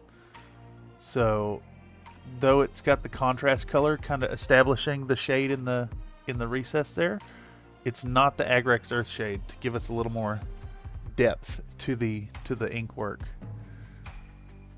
But right above it, where the belly meets the thigh, gets the brown. And same here, where the belly is touching her back, we'll put a little more ink there.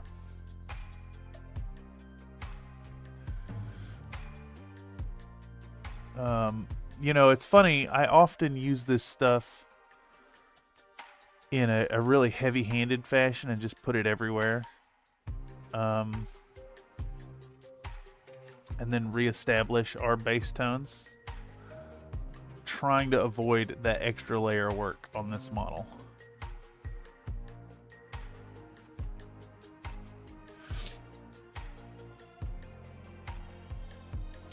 So we're focusing on areas that make sense, that make the most sense.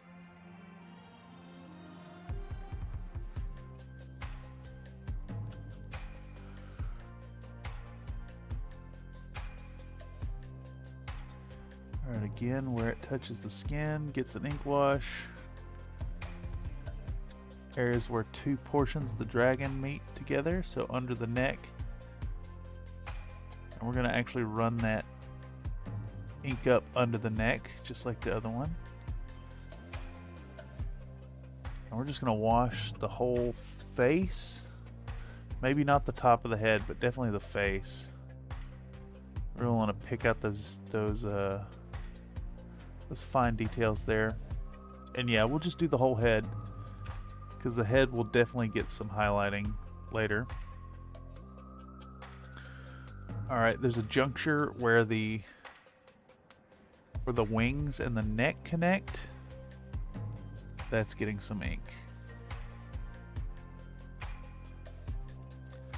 So our dragon is inked, but it's not just like completely saturated with the stuff.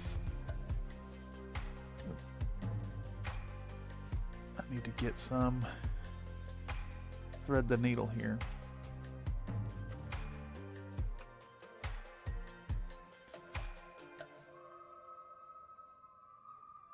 Okay.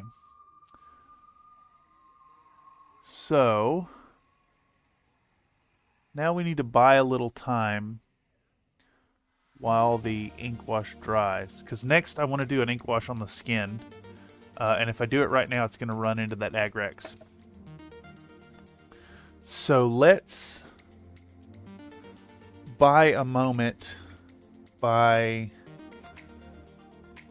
using our same flat earth as a foundational color for the horns on the other dragon. So I'm going to go back over to this feller, and we're going to start detailing our claws and horns.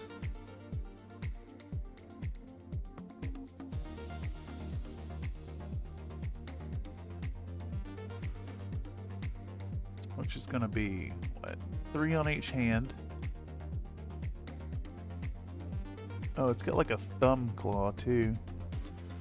I don't know what you call that. Is it a dew claw on a dragon? Is it the same thing?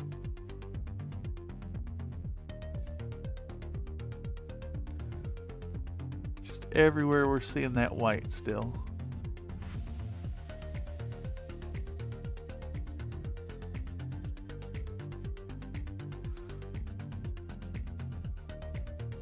We're gonna elevate those to like a creamy color, bleached bone-ish. I'm just gonna start with this foundational brown. And again, because it's the same brown, it'll help to tie these two models together in a cohesive paint scheme, even though they're completely different colors.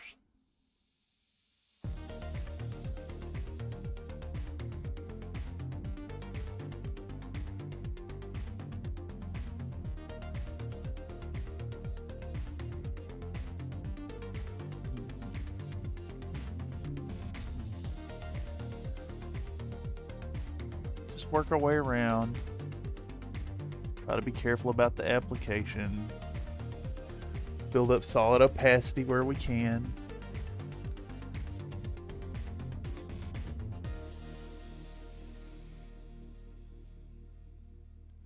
Not worry about it being perfect. I think that last point is most important. Hey, there's some good old Lupus Nocti. You know what? I'm just gonna let it play. Let's see if it does 2 in a row. I'll skip to new stuff.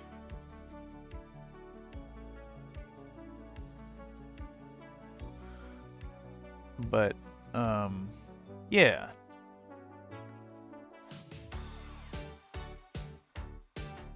Plus, I like this track. I am not intent to get rid of the Lupus Nocti and the Rishka music. It was brought to my attention that it was getting a little stale. perhaps the selection is not a deep enough pool of tracks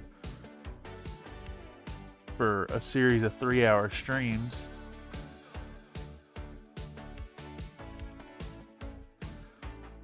Plus, I think I mentioned earlier,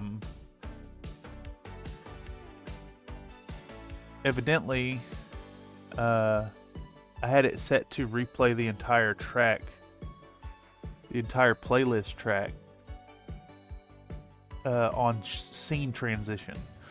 So, let's say I'd start a stream and played 8 songs, and then hopped up and did the BRB screen, and then transition in. It would play the exact same 8 tracks again in the exact same order. So that is now fixed. That is now fixed.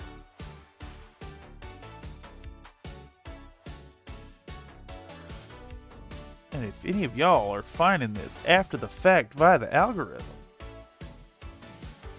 and there's music tracks that just don't really do it for you, let me know your thoughts in the comments down below with a timestamp. I can give it a listen and consider your consideration. All right.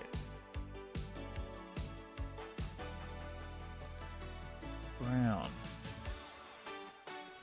More brown. Brown on these horns. On those horns. It's a very spiky dragon, but we're not going to paint all the spikes in brown. That's lunacy. The tryharding is the Tanya. This is going to be a good enough is good enough model.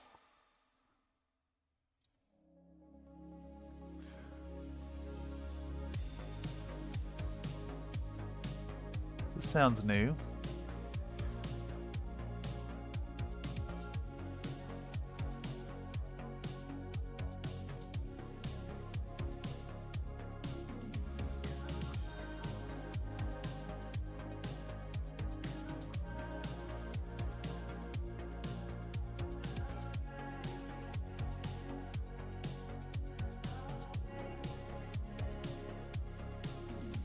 Okay.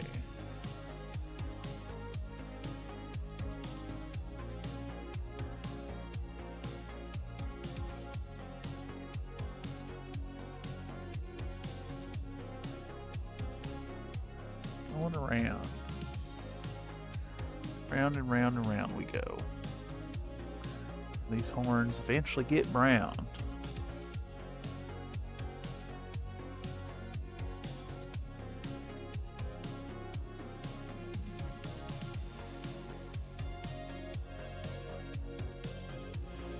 Okay. Where are we sitting at? 2 hours, 22 minutes. Not too bad, not too bad. Just about got everything base coated. Still need to do the hair. Still need to do the metallics. So, for that matter, let's do the flesh wash, which is right here. And we're gonna give it a shake with the wobbly thing again. So we're gonna get out our Oni Lab MX Mini.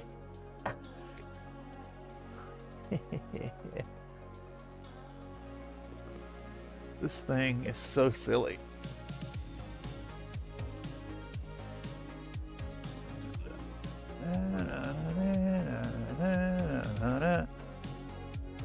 Alright, plug her in.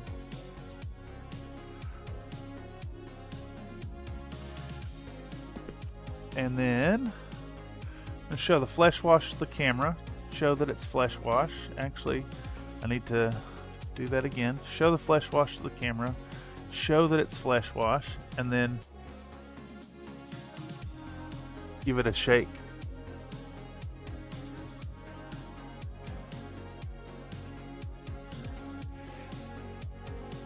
Welcome, Millennial Model Mayhem. Says, I saw Wonka in theaters today.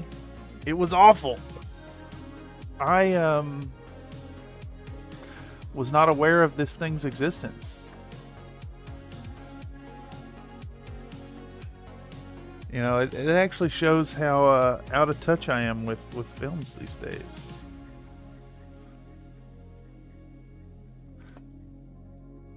We are...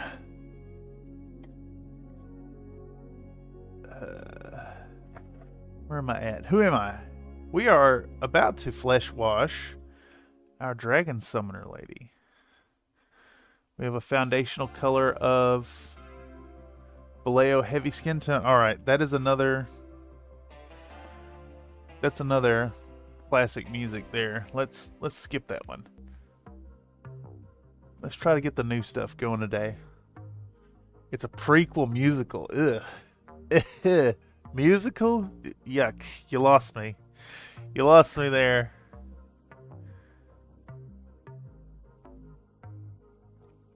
Alright, so we're taking our flesh wash, and this time we're just going to put it everywhere.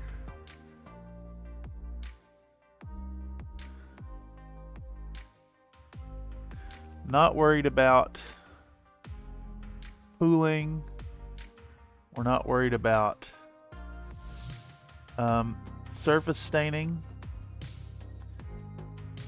We just want to get it over all the skin. Get a little bit of that red.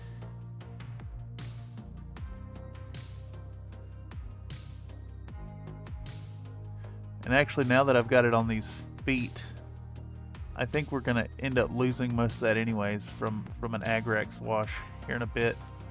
Once this stuff cures. What music plays on your streams, by the way? There's a part where he milks a giraffe. Well, let's see here. I have my music from Epidemic Sound, and I have downloaded a whole bunch of it. Let's see. Paint stream, music. I should be able to sort by artist. Yeah. For the longest time, it was just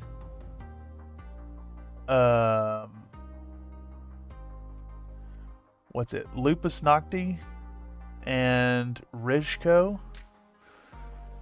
And now it is there's also 1-2 Feet is the artist, and I've added Ingrid Witt, Future Joust, ELFL, Ben Elson, and Ava Lowe.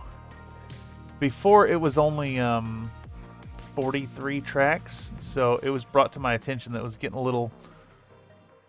little bit stale. So let's do... Now there are 282 tracks. I got a little obsessive and stayed up stupid late downloading a library to expand. I also ran into some issues where the OBS does not... it only does the shuffle when you initially load the properties for the VLC element. So only when you first launch the program does it get shuffled up. It's tasteful BGM. Yeah, thanks. I've been trying to cultivate a certain sound. Although I'm listening now to the playback, finally figured out how to do that, and some of these new tracks seem a little loud. Might have to take it down another couple decibels. Like that last one was pretty loud. There's another repeat of the classics here in CFM. I want to keep it with the new stuff tonight.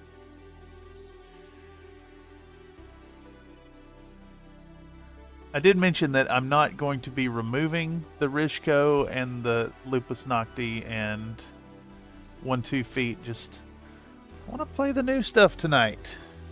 OBS be jank like that. Yeah, it's insane.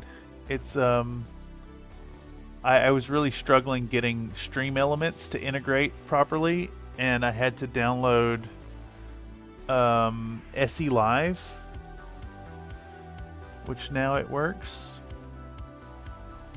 It gives the whole like I just wanted the text to speech when people did like super chats, and I wanted the thing to play if folks joined as a member or subscription.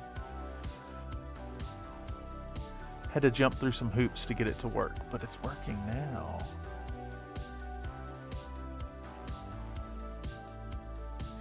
And of course, speaking of, since I mentioned it, you want to show support to the channel here on YouTube and have access to fun stuff like a little badge next to your name, as well as biscuit-based emojis for chat. Consider joining up as a YouTube member for as little as $1 a month. You can show support to the channel. As we hit this 1,000 subs goal and start to integrate ads into the revenue stream, you'll have access to ad-free videos as well, posted for members only. But of course, the best thing you can do to show support for the channel is just engage. Watch it. Watch my content. Click that like button. Share it with your friend. No, but seriously, thank y'all for showing up and checking out the content. It really... It's super inspiring that folks are interested in what's going on in this little hobby corner of my world.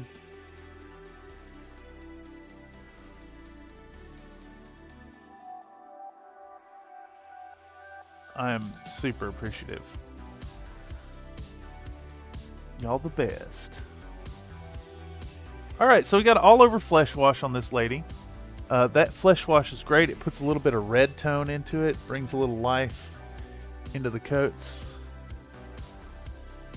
Dang, might have to ask you for help on that when I'm back to streaming law. Yeah, definitely don't hesitate to shoot me a message anytime. I'll help where I can. And given I don't know if I don't know. Alright, what color hair does our lady have? That's the question of the hour. What color hair? Actually, who cares? Because this ink wash needs to dry out. Let's take a moment and maybe start trying to get a little more work on our dragon, maybe?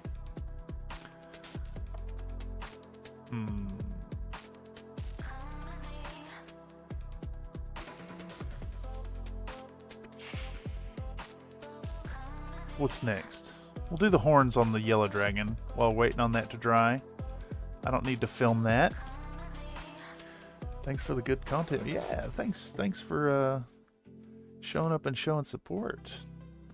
I'll be on the lookout for more streams from your corner as well. For those of you who don't know, Millennial Model Mayhem, fantastic content. Very chill streams of painting. Really fun Gundam and conquest-based stuff. Very cool channel. Quality content. Alright, so we're back to our flat earth again. And this time around we're gonna do another coat on this staff.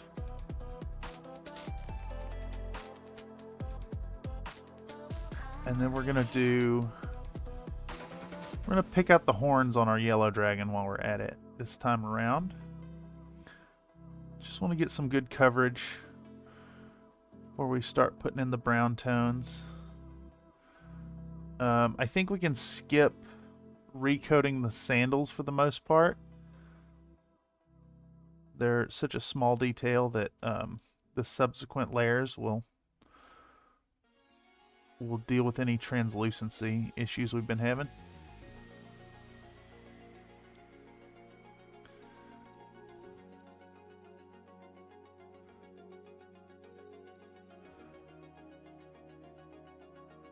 Again, using this one brown over everything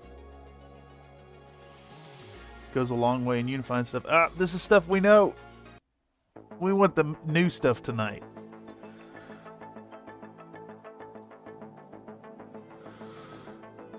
New track.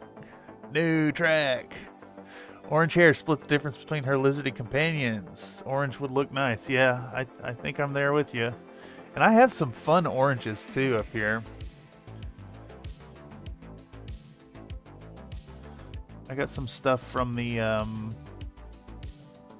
painting. What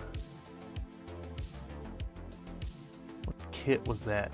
It's from the Vallejo Infinity Nomads paint set.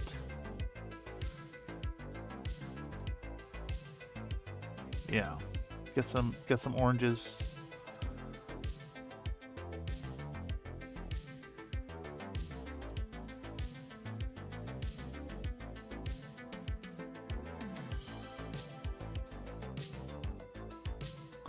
I don't know about y'all, but I dig this synthwave stuff.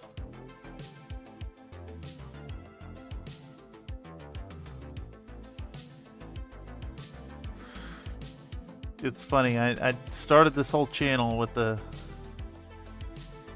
intention to inject some country into frying my minis.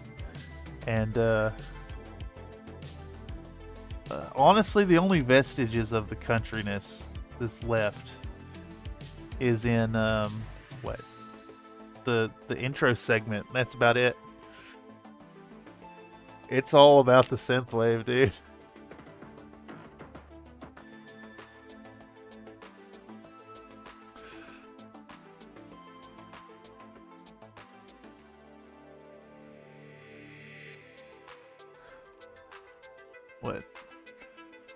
Mid 1980s title sequence for a film. It's just that feel in everything in my life. Yes, please.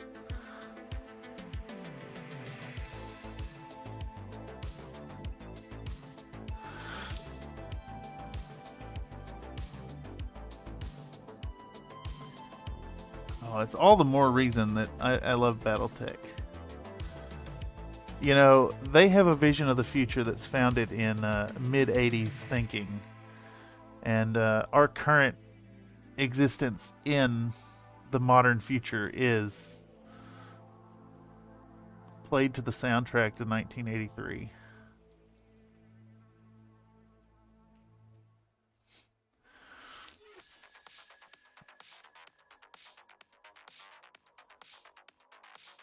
Alright, this stuff we already know. This stuff we already know. Man, the shuffle is just favoring 283 tracks. It's still favoring the 43 tracks that I had in there before. I think this is stuff we already know too. It is. It's more that we know. Is this new? I can't tell.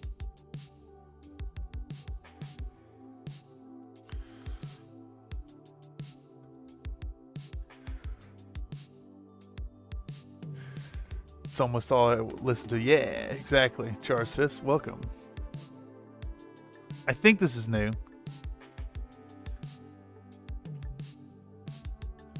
I'm digging it though. Even if it's been there before, but I think it's new. Again, I'm not getting rid of the old stuff. Just trying to inject a little life into it. with some new stuff on the stream tonight. All right. So we got some foundational browns on the dragon's horns. We've got our skin wash started. And it looks like it's mostly dry.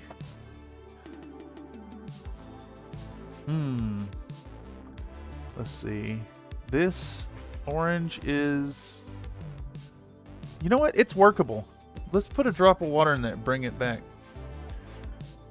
Windows Media Player had a much better shuffle. Yeah, it's... I think...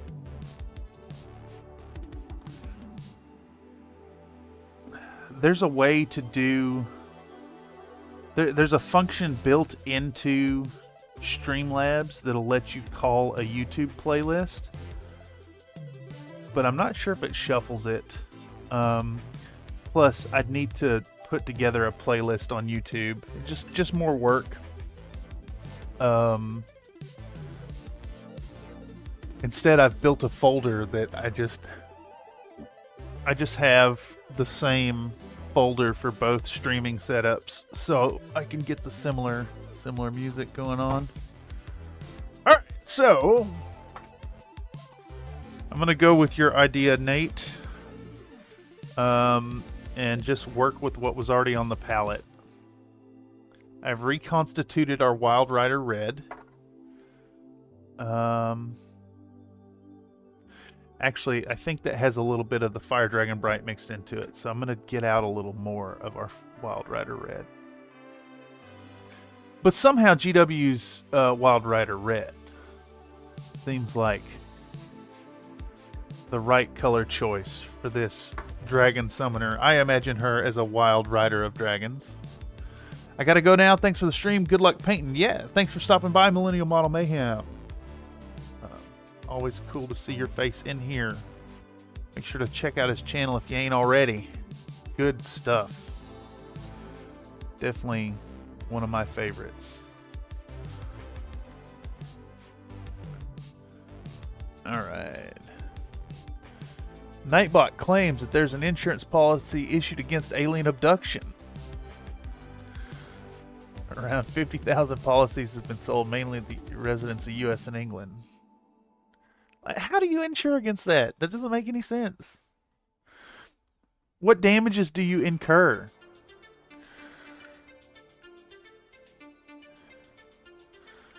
Is that a matter of like you make the claim against your insurance and go to the hospital to get work done on the nothing that actually happened to you in your in your situation? Great burps over at MMM. Yes, the burps. Quality burps.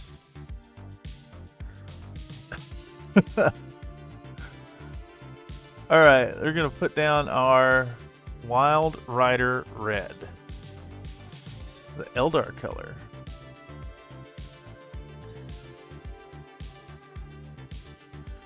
I'm just going to get an all over smothering of this color. Try to avoid getting it on any of the skin or the dragon. We're using our 4 round.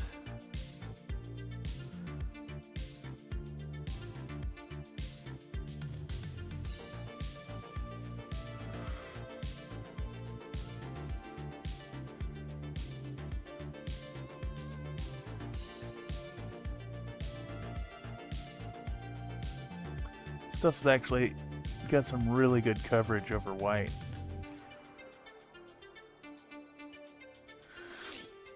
Surprising. I don't think I've ever actually worked this color as a base tone over white, but it works really well. Very surprising. Usually I'm trying to put it over like a different darker red, and then the coverage is really, really bad. Interesting.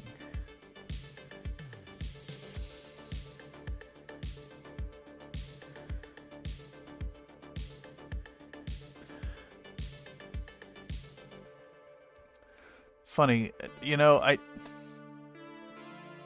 GW recommends painting certain colors over white. And I always assumed that was just to have an easier time over fighting it to build up opacity, but this experience here of putting Wild Rider red over white shows that some of these colors just don't work unless you're going over white.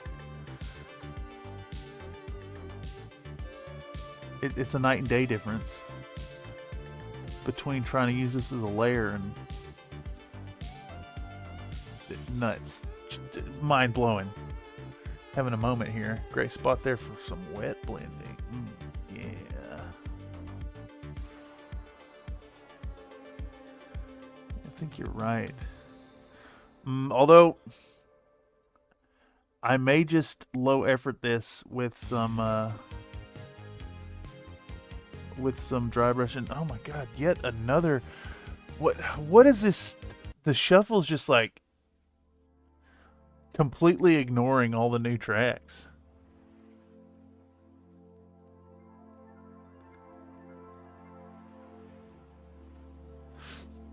That is crazy to me.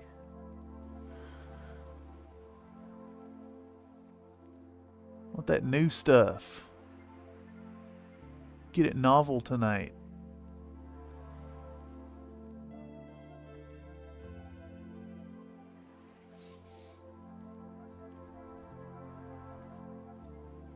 And shit, just imagine, y'all, if I hadn't figured out how to play back this music in my ears tonight,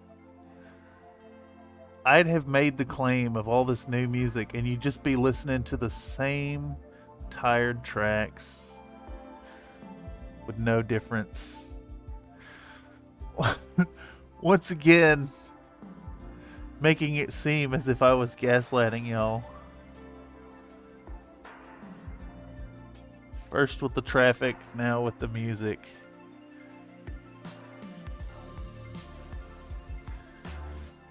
On that topic, though, it is really good to actually be able to hear the music in mine ears.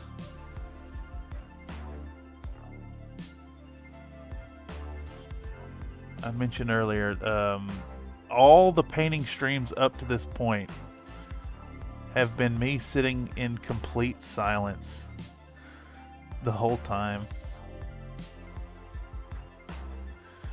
Not listening to the music, bitching about the traffic. Oh, you can hear it now, yeah. Ah, yes, probably a translucent pigment to call out Brent's most recent sciencing. Yes, that video was good. That video was really good. That new Goobertown offering. Yeah, Char's Fist, I noticed that in the advanced audio properties for, you get like an audio mixer in OBS right in the center of the screen, and for each of those tracks there's a setting and you can change it to monitor and output. It's not just monitor or output only. And I've got it set up now where I can listen to the music and I can also hear in mine ears if StreamYard's just... There's yet another music track from before. Give me the new stuff, dog. Hey, there's another one that we've already heard. What the fuck is going on? We went from 43 to 280 something tracks, and it's just playing the same 43.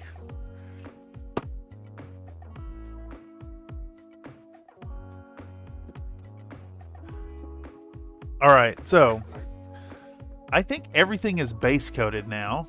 No, not quite. We need to do the metallics. I also need to fix this bit on her chin. And I did the wrong color just now. Need to recoat that with the flesh tone. All right.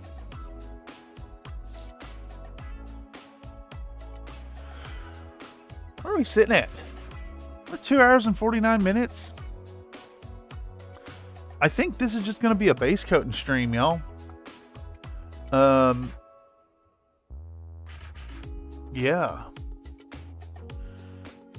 Yeah, I think that's where we're at. So we'll do the metallic, and then we'll skip the rock, because I still need to handle the model by this thing. So that'll be the last bit we do. I thought I'd get more done tonight, but this is turning out to be a surprising amount of work. Let's see if I've got a gold paint. I want to try working with a gold paint. Let's see. I've got some silvers.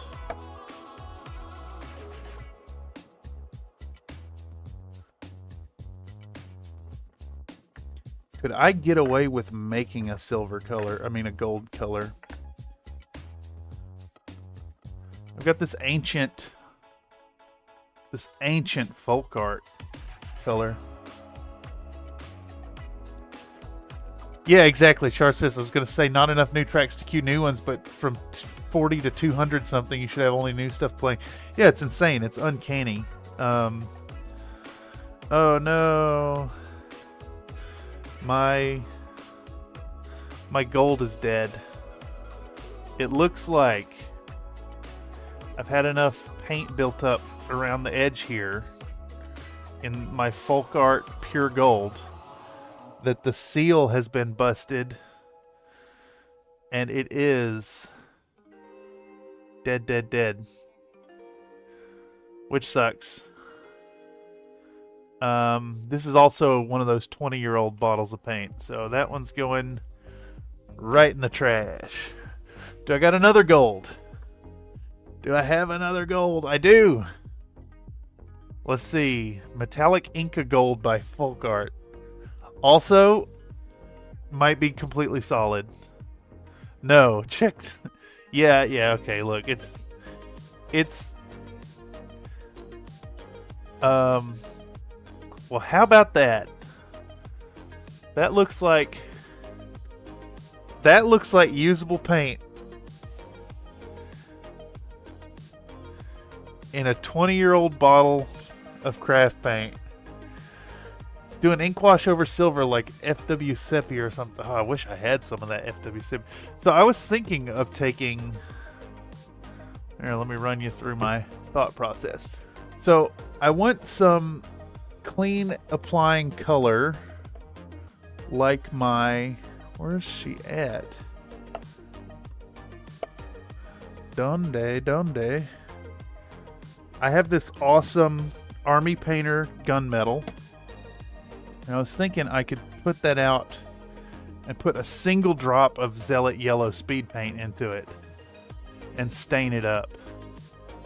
The thing is, the areas of metallics are so small that they're going to be very hard to put an ink wash over and make it work. Which is like I mean, it's a go-to method for me.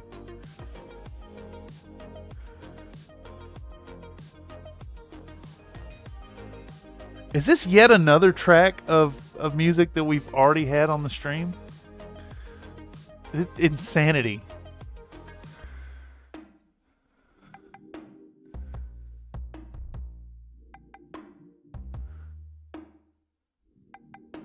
This is new.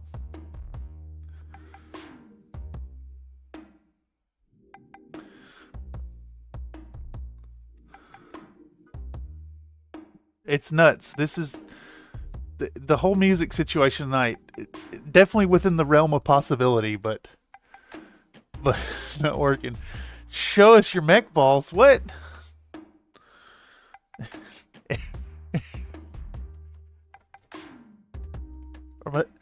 Are my balls showing? We're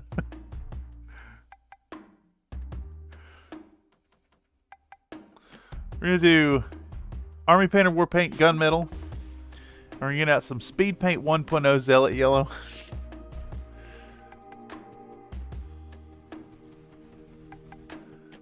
I'm going to put a single drop into my paint there.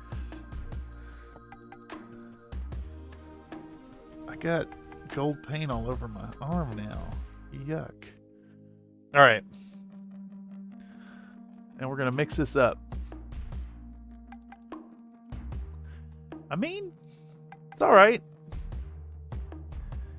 I don't think that single drop was quite powerful enough. So we're going to put another drop in it.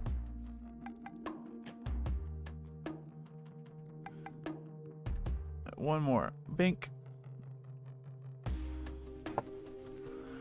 I do really like the method of doing metallics with the speed paint over top. It was a really good method on the Armored Core paint up.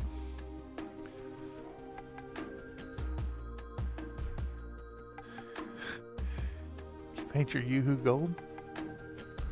What? Y'all got me paranoid now. I got on short shorts tonight. I don't feel a breeze down there or nothing.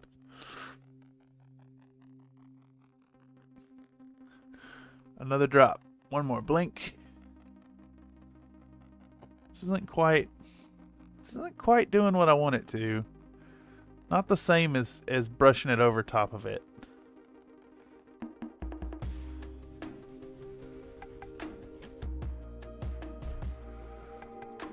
But, you know, I think it's good enough that we're going to go with it. Maybe not. It's made like a yucky green.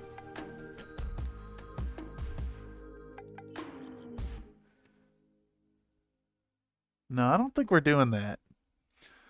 I don't think we're doing that. In fact, I'm about to soak that up with my paper towel, my trusty paper towel. Alright, this sounds new. It's the second camera we set it up while you're in the bathroom. Damn it. I gotta wear pants to come to my own streams now. Members only. Alright, no, we're about to just use this, we're straight up use this ancient folk art paint. This may be older than 20 years. I'm pretty sure, I am fairly certain that this set of metallic Inca Gold is from my first set of paints that I picked up circa 2003.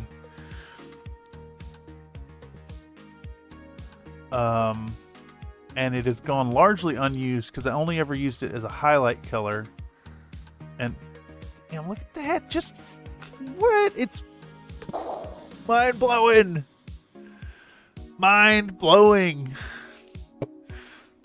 Why? Why can I paint with a 25-year-old, 20-year-old, whatever year it is? I don't even know. 2003, yeah. 20-year-old paint. Why can I paint with a 20-year-old bottle of paint just fine and GW shit dries out? It's... I hate GW paint pots. Have I made that clear? They suck. Alright. We're using some folk art, terrible coverage, Inca Gold. It's 20 years old. And we're putting it on all the gold jewelry.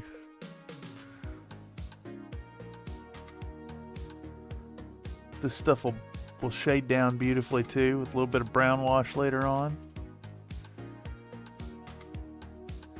And actually, I said terrible coverage, but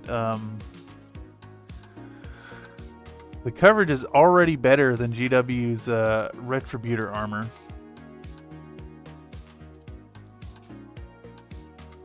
I do like that I'm using some folk art paint right on the tail end of Brent's latest content, where he was very shocked in the quality present in folk art paints. Folk art metallics, I should say. And it says, fuck all pots. Yeah, pots for paint. Like, I get that GW has always used pots, and that's why they use pots. But I mean, imagine how much money and how much, like, just imagine the day the Games Workshop announces Citadel in droppers. It's a no-brainer.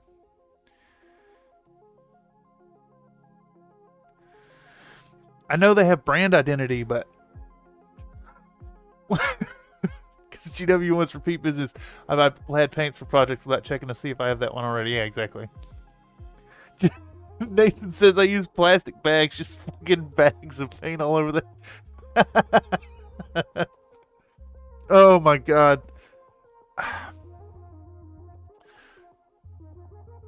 Oh, I tell you, I'm very tempted to buy a starter of GW paints and put them all in fucking Ziploc bags and do a whole video about transferring them over. There's a pile of bags right in the corner. Oh, fucking A. That's so stupid. That's so fucking stupid.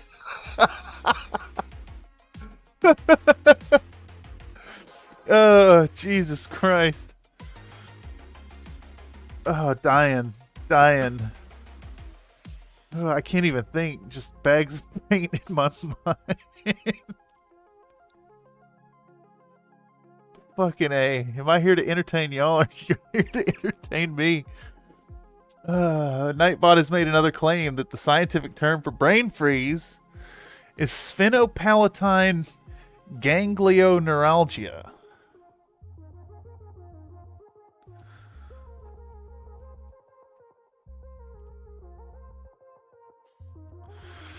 Oh boy. My sides hurt from laughing. Alright, we're doing this Inca Gold. That is a track we know and love. Let's skip over it. That is a track we know and love. Let's skip over it.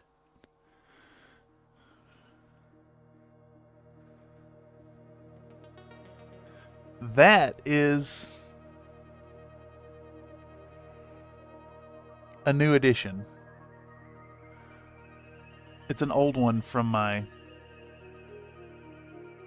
channel. I've used it before, so I recognize it, but it's a new one for the streams. A little bit of a dark vibe on that one. Not unwelcome though. 6 of one, half a dozen of the other. Yeah. That'll twist up your hot dog's tickler. Hot dog's tickler? What do you use to tickle hot dogs?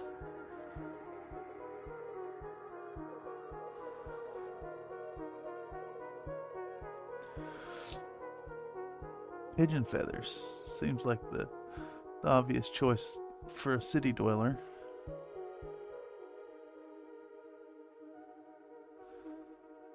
Man, Plaid knocking it out of the park with their folk art paint.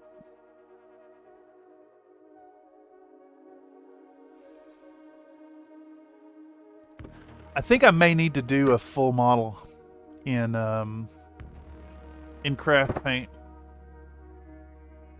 but my selection is kind of low these days. I've got 2 silvers, 1 gold now. I've got my bright magenta and turquoise and bright yellow, cobalt blue, bright red, hunter green, Kelly green. What is this color? This is almost done. I've got an antique gold. Let's see if this is still any good. It's another 20-year-old pot. This one is separated out. This one's separated out. I think that one's done. It may be a matter of the amount of paint in the pot too that lets them stay viable for so long.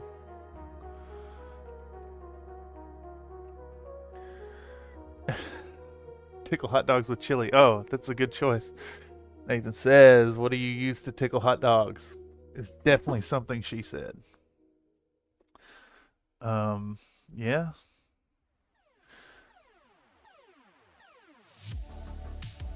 Hey, that's another track we know and love. Is this new? Sounds new.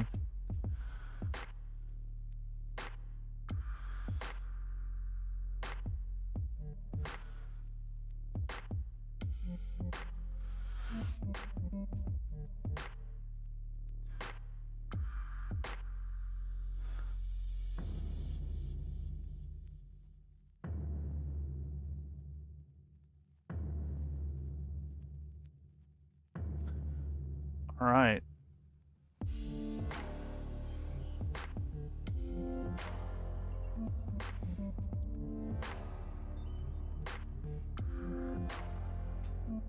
I like the birds in this track.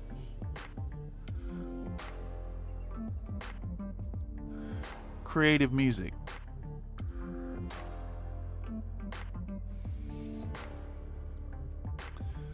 All right, you know what, y'all? I think we're running into another we're hitting that 3-hour wall. And at this point we've got some base coats, got some ink washing done. Once again, these models always seem to take longer than expected, and I take 20 minutes to get started. But I am not here to get in the habit of doing 4-hour and 5-hour streams. I guess the exception would be if it looks like I'm going to finish the whole thing in 4 hours. I'll push it through. But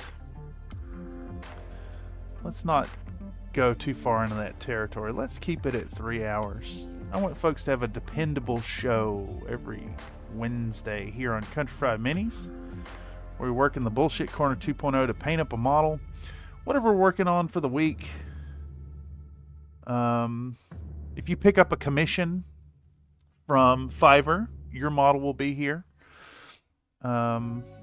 Otherwise, it'll usually be something for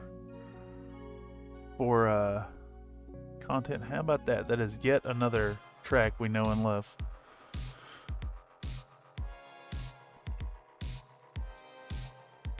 I hope I have somewhat demonstrated that we have a whole new gamut of music to listen to on these streams. So, gonna try to keep it fresh and add more to it and keep it varied. Maybe look into a better shuffling system. Let me give you all a peek at what our model's looking like so far. So, our dragon lady with her dragon. Dragon lady with her dragon. Looking decent already. It's just base coated. So we're going to get in some more layers. I don't know if we'll still be painting on this next week. I need to send a message over to my collaborator and see what kind of schedule we can pivot to. Again, I still need to finish the Tanya. Just a little bit more to go. Maybe another 2 hours on her. I'll probably work on that actually after I eat some dinner tonight, honestly. But yeah. I want to thank y'all for stopping by and checking out yet another fantastic night here. Another Wednesday night paint stream. This is like the 31st or 32nd one. You can count on these going forward. If you like what you're seeing here, consider dropping a like down below. If you're finding this via the algorithm and have watched through this whole thing, give me a comment down below if you have any thoughts, questions, ideas, whatever. If you want to show support for the channel, consider joining up as a member for as little as $1 a month. You can have access to a badge next to your name as well as biscuit-based emojis. And of course, any support will go directly back into the channel. If you really like what's going on here and you want to show some deeper support, consider joining up on Patreon. Get your name in the credits of the videos, and as well as a whole bunch of other bonuses. Namely, ad-free videos. That's the big one. We're about to hit 1,000 subs, and I'm probably going to introduce ads as an revenue stream. So ad-free videos to members, and maybe even the occasional ad-free video post for folks over on the Discord. If you're not already a Discord member, check out the link in the description down below, or check out our website at countryfriedminis.com. Anyhow, that's enough solicitation for y'all's money this evening. I want to thank y'all for joining me for yet another episode of the paint stream, the hobby hangout here on the corner. We'll get this model out soon for a New Year, New Dragon project.